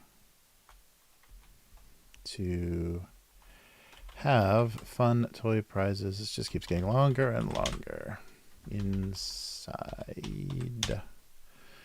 Milk cartons were never meant to have fun toy prizes. That's just pretty straightforward. How far back? I can only go one step back. Yeah, maybe just have contain. I didn't like how contain sounded. Milk cartons were never meant to have fun toy prizes. Ew. Yeah, actually, all the milk should be around the milk carton, shouldn't it? Oh, and maybe a little bit of the kind of dripping on the outside of it might work. Yeah, so the carton is kind of should be a little messed up too. That kind of thing. Yeah, there we go. In this case, it's not sweat. It's actually milk dripping out. There we go.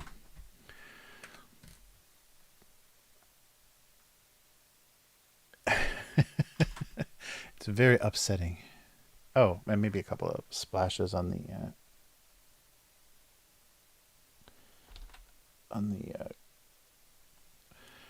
cardboard cereal box.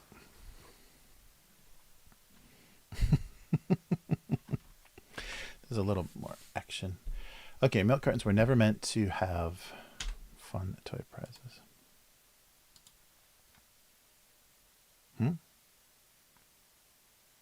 Oh, is there a...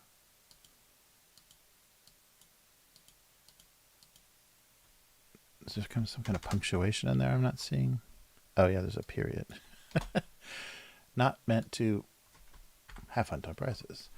Okay, not a full stop in the middle of a sentence. That'll be good. Milk cartons were never meant to have fun. So I capitalize never. Most couples never knew what made them. I'm having worst time with my tenses here. Most couples never knew what made them good together. Never know. I even read it wrong. So knew as in past tense, as in it's over. Never know what makes them. Most couples never know what makes them good together. Or never knew. Past tense is sadder, that's for sure.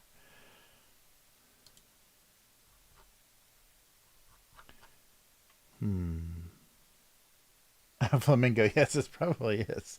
It's a tiny plastic flamingo. Oh, just go with it. Yeah, I like that weird redundancy, though. That weird toy prize inside. I think that was a common...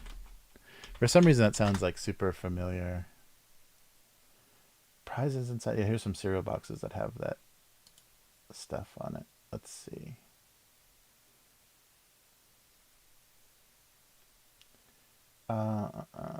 Prize inside. No, I think you might be right, dude. Toy is redundant. I like that weird redundancy. Prize inside. Was there actually a cereal called Funkos? Oh no, oh no, that's parody cereal boxes. Uh,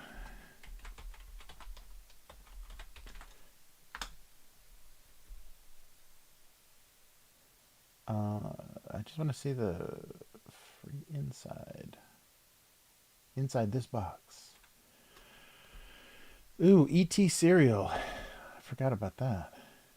What did that taste like? It's like the color of ET, so is it cinnamon or something? Ooh. Free something inside.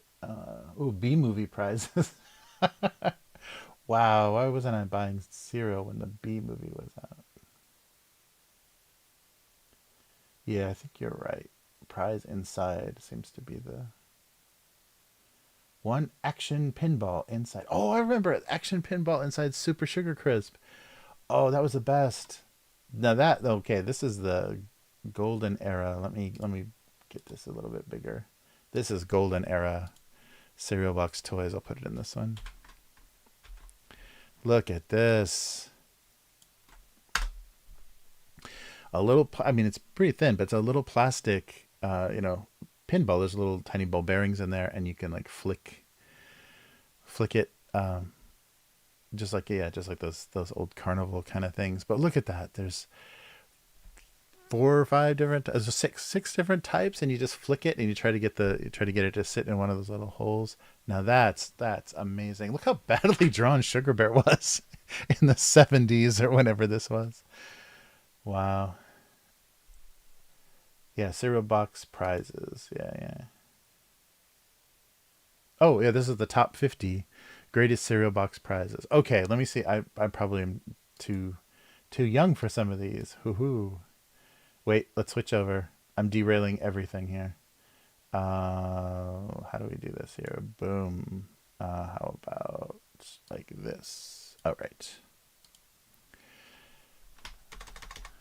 So the 50 greatest cereal box. Oh, sorry, we'll really blast through these 50. So Honeycomb Monster Mitts. Yeah, that was too. I don't think I was on the. I remember the Surfers, the Captain Crunch Surfers. There was all the stuff you'd put baking soda in. Spooky Speedsters look familiar. Bicycle Reflectors was, yeah, that was weird. Flintstone Car. Two Stage Rocket. Yeah, some of these look like they're from the 60s. That's what that way too old. Yeah, 60s. Ooh, Minion Buddies. All right. Wacky Wall Walkers. Yeah. Color changing dinosaurs and fruity pebbles. Urkel campaign button. How does Urkel presidential campaign button make a. Wow. I'm glad I wasn't eating much cereal in the 90s. Quisp Racer, Monster cereal. Oh, yeah. Bike spinners. They had a lot of stuff for your bike. Like they just assumed every kid had a bike that they wanted to clip crap from their breakfast cereal onto. Oh, Alphabet Pocket Printer. I remember those. Oh, geez, I'm really old. 1973. Yeah, it was a whole alphabet. And you just push down the key and it would like emboss a letter. And so the whole alphabet was on this little like plastic thing you could slide, like a punch, a two-sided punch. And so you could write things, emboss things on paper. That is so cool. Print your name, secret messages. Yeah, I remember Alphabet's Pocket Printer. A droid viewer, glow in the dark monster heads. Yeah, action pinball. That I remember that. That's pretty elaborate for a cereal box. Free Star Trek badges. Jetsons. Wow. Oh, I think I do remember an 8-ball magic 8-ball style thing. Yeah, Super Sugar Crisp had some pretty good toys. If you could stand that cereal, you could get some good stuff. Beatles rub-ons, Dragnet whistle. Yeah, there definitely was. I think the 70s, 60s and 70s look like a golden age of junk in boxes.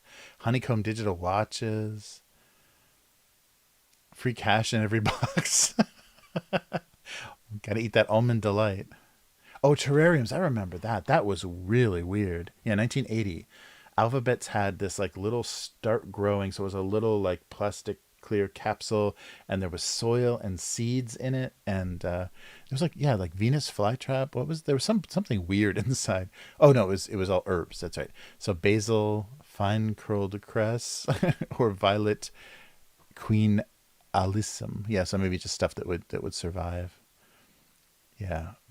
Basil seeds inside. Yeah, yeah. Yeah, something Venus flytrap sounds familiar though too, as like a thing. I think you had to send away for something like that though. But I remember those little terrariums inside cereal boxes. I mean, that displaced a heck of a lot of cereal because it was a big plastic bag. And the sugar bear yo-yos, that's right. Yeah, Super Sugar Crisp had definitely the best because they were pretty legit yo-yos.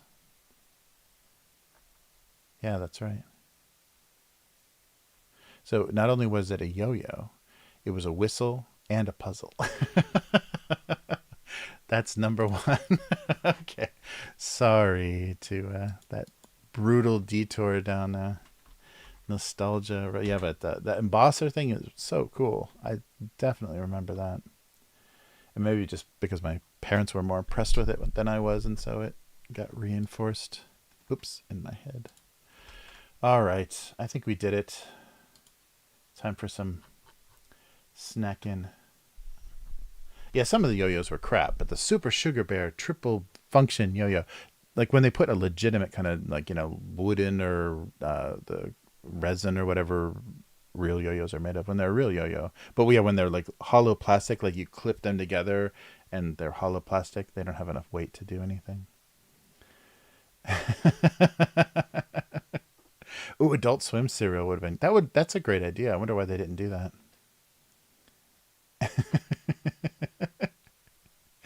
Pocket printed season 1 comics. Nice. Wow, just sprinkled cinnamon on your toast when I said cinnamon. Wow. Yeah, what flavor was ET cereal? I can't even imagine what they would think is a good match. Yeah, you're right. Dude, Toy Prize is redundant. Yeah, for some reason I thought that phrase was Toy Prize inside, but it's just free prize inside. Oh, should I put free in there? So, milk cartons were not meant to have fun free. No, just fun prizes inside. Oh, should I have inside? Milk cartons were not meant to have fun prizes. Yes, inside. That makes, because they could be outside. Okay. Oh, so maybe I should have a something on the milk carton. Like what are those called? Those violators or whatever they're called. Those big, bursty kind. Oh, actually, I think I can make a violator out of the polygon tool. I think so. No. I thought there was a, that might be an Illustrator. There's a burst. Oh, custom shapes might have it. Oh, they fucked it all up, didn't they? Sorry. There was a default burst deal. Now it's all leaves and wild animals. Some previous version of that might be Illustrator. I might be forgetting. Okay, let's see if I can freehand something like this. Boom, boom, boom, boom, boom, boom, boom. I should probably not go.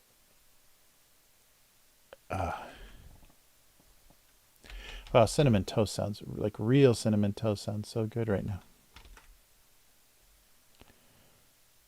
Oh, this just looks like a mutated starfish. Let's just go with a circle, maybe. Or like an oval. Now with real prizes inside.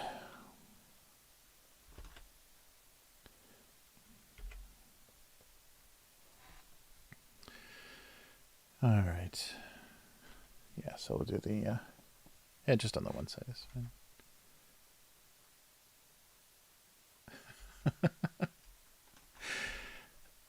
Oh, wait. It didn't cover. And maybe something red to reinforce that. Yeah, there we go.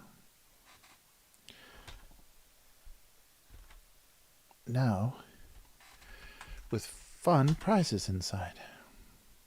There we go. Yeah, there's some warning on the milk. So should it be... Yeah, I'll make it stand out like that, like it's a sticker. Because otherwise I think it's too dark. Wait a minute. It's not noticeable. If it goes below the shadow, yeah, that's fine. Okay. Milk cartons were never meant to have fun prizes inside.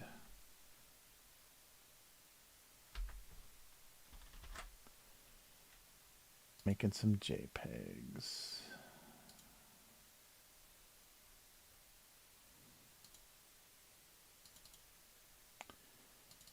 All right.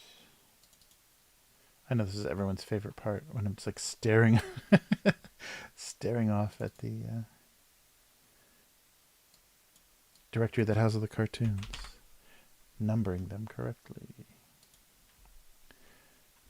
All right, and save this. Most couples never know. Present, simple present. What makes them get together? Never know, never knew.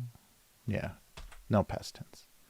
We'll try it this way. We'll see what attack I have to take from the grammar Nazis. All right.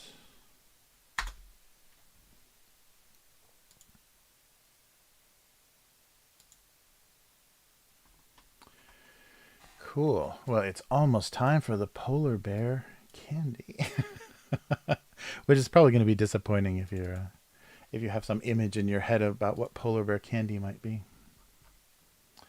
Nice. Thanks, dude.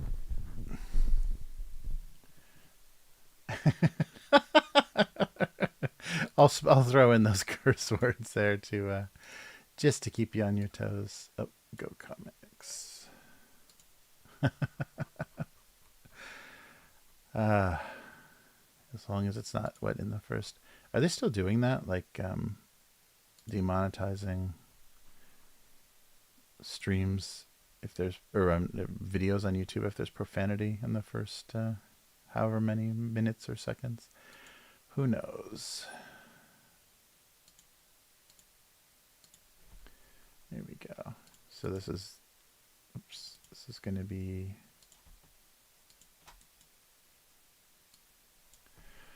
the 8th and the 13th. So this Thursday and next Tuesday. All right, we did it. Okay, so this will take some explanation, I think, but let's go to the convenience store.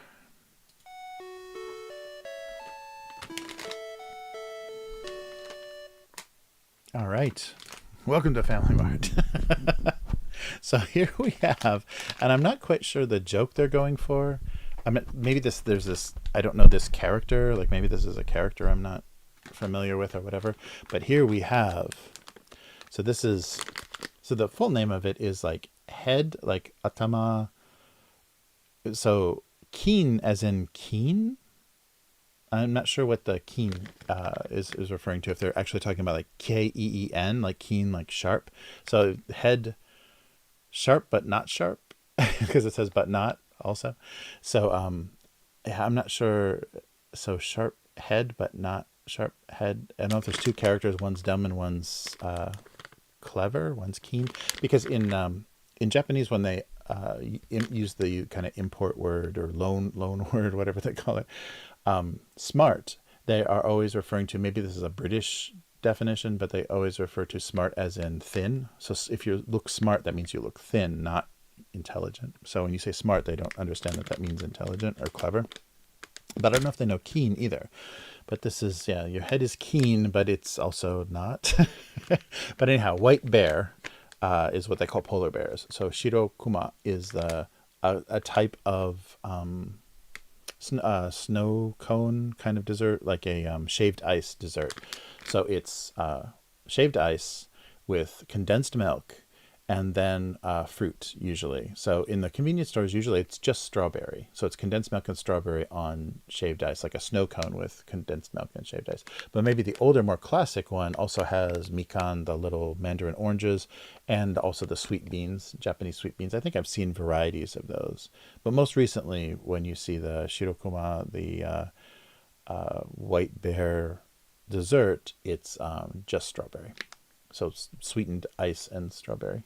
But this is the more classic flavor. So I'm a little bit worried how this is going to taste, because that's going to mean there's going to be sweet bean in there. There's going to be orange peel, because I think that's what it says in the back. Yeah, there's actually orange peel in there, which is not sweet. So it's going to smell like oranges, but it's going to taste kind of bitter maybe. And then strawberry. So let's see. So this is what they're simulating, this like dessert here. And this is what we're getting. A little lozenge of simulate. Oh, and this is Fujiya. So Fujiya does a lot of like kind of super sweet desserts. And like strawberry shortcakes and things. I'm assuming this is going to be a very sweet flavor. And I'm wondering how they're going to simulate the condensed milk taste. Oh, it smells like condensed milk. Oh, and they're kind of brown on the bottom. What's going on there? Ooh. Okay. Oh, so they're like cookies. Yeah, they're like cookies. Yeah, because look, they're like browned on the bottom. So they were like, oh, so this is not. Oh, wow.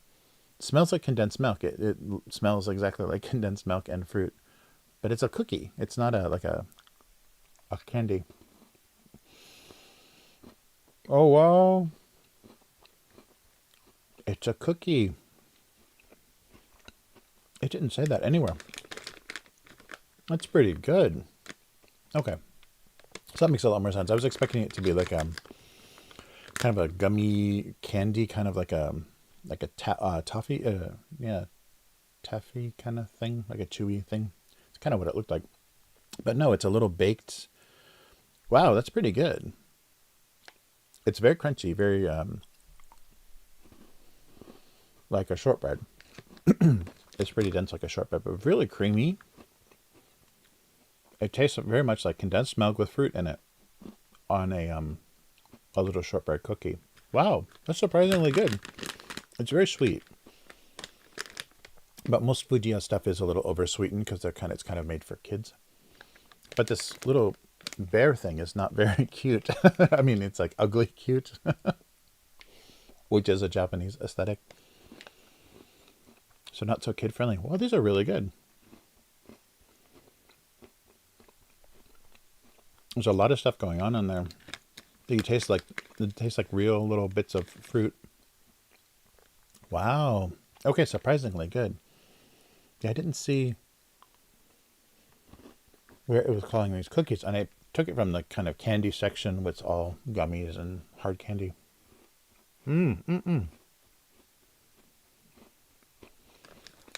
I guess if I would have looked at the ingredients, I could have figured out pretty quick that it's actually cookies. Wow, surprisingly good. That's an interesting, because I was trying to figure out how they were going to simulate this, like, snow cone type dessert. But it's really good. So it's all the ingredients that you would have, except you're just missing the cold part of it. But the taste is really good. Wow. Okay, well this is a win for this week, that's for sure. I was expecting this to be disgusting, like a chewy, weird thing with like, fruit peel, like orange peel in it, and have it be kind of like weirdly bitter and stuff, kind of like that, old lady candy type flavor. But it's surprisingly good. So if you ever see this at the convenience store, I don't know if they would ever import this, but this is a really good snack. The actual shaved ice dessert is really good in the summertime when you're really hot, because it's just ice with a little bit of condensed milk on it and then frozen strawberries, and it's so nice. And sometimes fresh, depending if you get it at a restaurant. Sometimes it'll be fresh. Wow, very good. So now you know what a white bear dessert is, and the cookie simulation is quite satisfying. Wow. Yeah, so like all the Fujiya stuff, it's pretty sweet. The cookie is really heavily condensed milk flavored, but it matches perfectly. And there's actually little bits of dried fruit in there. That's crazy. They do that so much. Instead of, simulating something, they put the actual ingredients in there, because that's the best way to simulate something, is use the thing use the thing it's made from. Wow. So Fujiya, Fujiya is like really hit or miss for me, because some of their flavors are a little bit weird and old style, but this is surprisingly good. So Fujiya, atama ga kin to shinai shirokuma snack. Wow, yeah, little tiny cookies. I did not guess that from the look in the section they were in. There's like a little cookie section, and then there's a gummy candy, hard candy section in the convenience store, and they were misplaced, missorted. Oh, good stuff. Yeah, you have to try it'd be easy to make yourself, but you have to try that sometime. A snow cone. So if you can do some shaved ice with condensed milk on it and strawberries, that's pretty amazing. It's such a nice summertime thing. Yeah, they're going really crazy now. You can get like $20 like snow cones basically in Japan. Like they're going super gourmet with expensive fruits, like big slices of mango.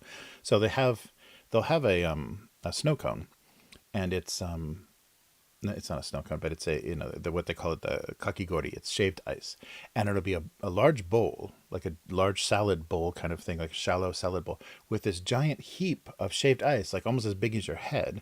Then there's some kind of condensed milk or sauce or flavoring throughout the whole thing. There's just like usually a juice or a syrup, mostly syrup. It's mostly some kind of syrup, and then fresh fruit and blueberries and strawberries and stuff. But sometimes these things get crazy expensive because they're made from very expensive ingredients.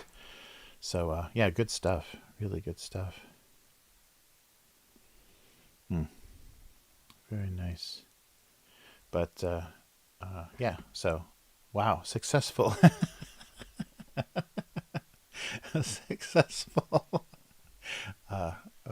snacking, successful snack. Yes, I speak.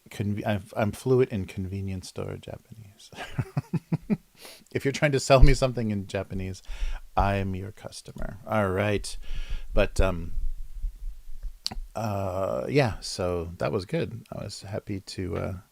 I was kind of bracing myself for something that was going to be a little funky, but not at all.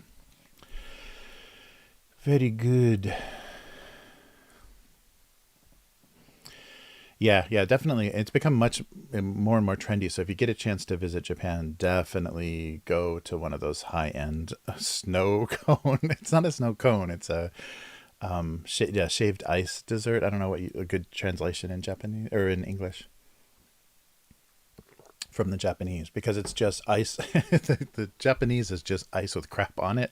It's like just stuff on ice. It's like, yeah, it's literally stuff on ice is the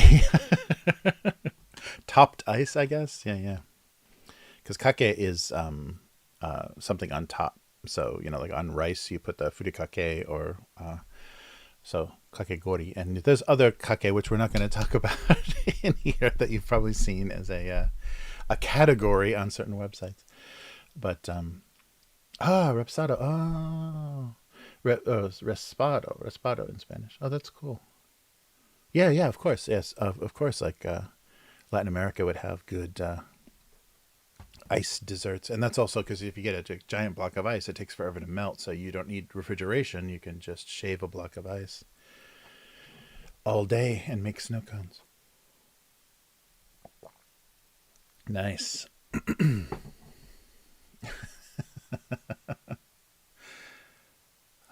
Very good.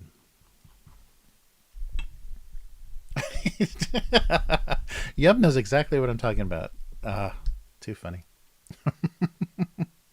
Yeah, so supposedly, so I'm not going to say that because YouTube doesn't need to hear that, but supposedly, and I've never heard confirmation of this, but that was an early Japanese, punishment for for straying wives, so like an adulteress wife. That's not an adjective, is it? So a wife that cheated on her husband, that was supposedly the village punishment. I don't think that's a thing, but yeah, supposedly that's the origin of it. Or Japanese people are just perverts like the Germans. Yikes.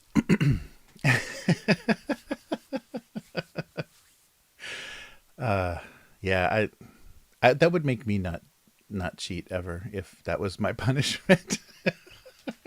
Be taken to a cave and anyhow. But yeah, too funny. Couldn't get it past Yum.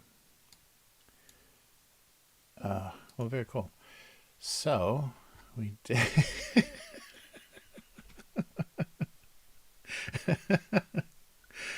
Oh man. So yeah, let's call it there. I think I'm gonna need to be driving soon, and it's dinner time. Nice. I'm so glad you're here, Yum. You can fill in all the blanks.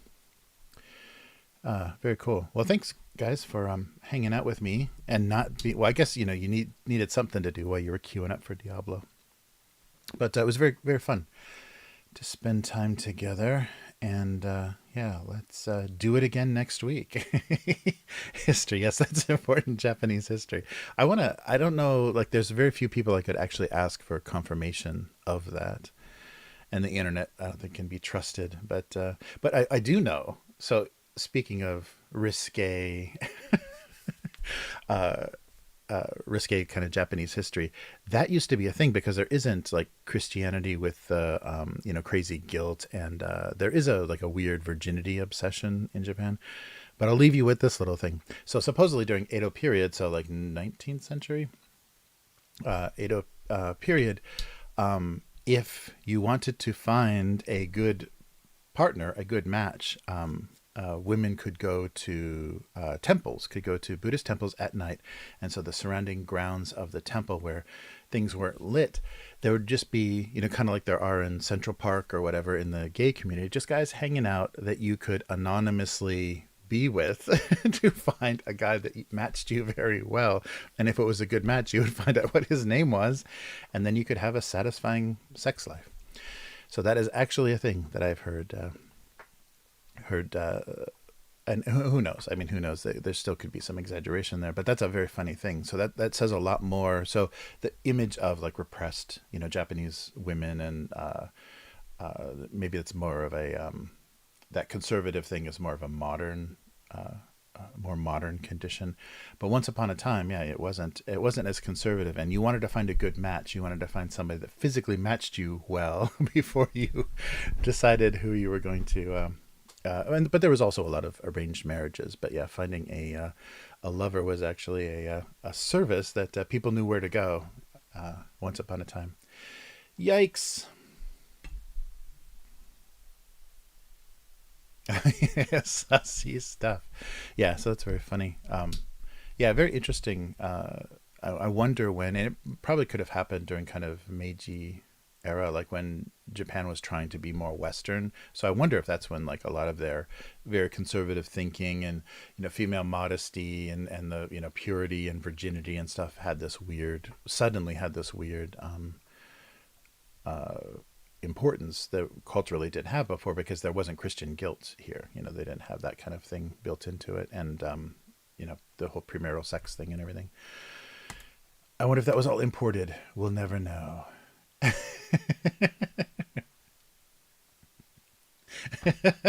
How would they determine that match? Yes, it was a very physical match. It's something you could determine without seeing anything. So it was something you could determine in the dark, outside a temple. Yeah, that's the funny thing, is that it was like centered around the grounds of a temple. There's a lot of strange, yeah, like sexuality involved with Buddhist temples that I never, or maybe it's more Shinto, that I never understood. Anyhow, okay, no more of this. We're ending on a sussy note. So take care, everyone, and abusecartoons.com for anybody that's listening or lurking and saying, what is this live stream? Abusecartoons.com, patreon.com/abusecartoons. And thank you to Unknown Girl, and John for being my longtime patrons, and I will see you again next week. Goodbye.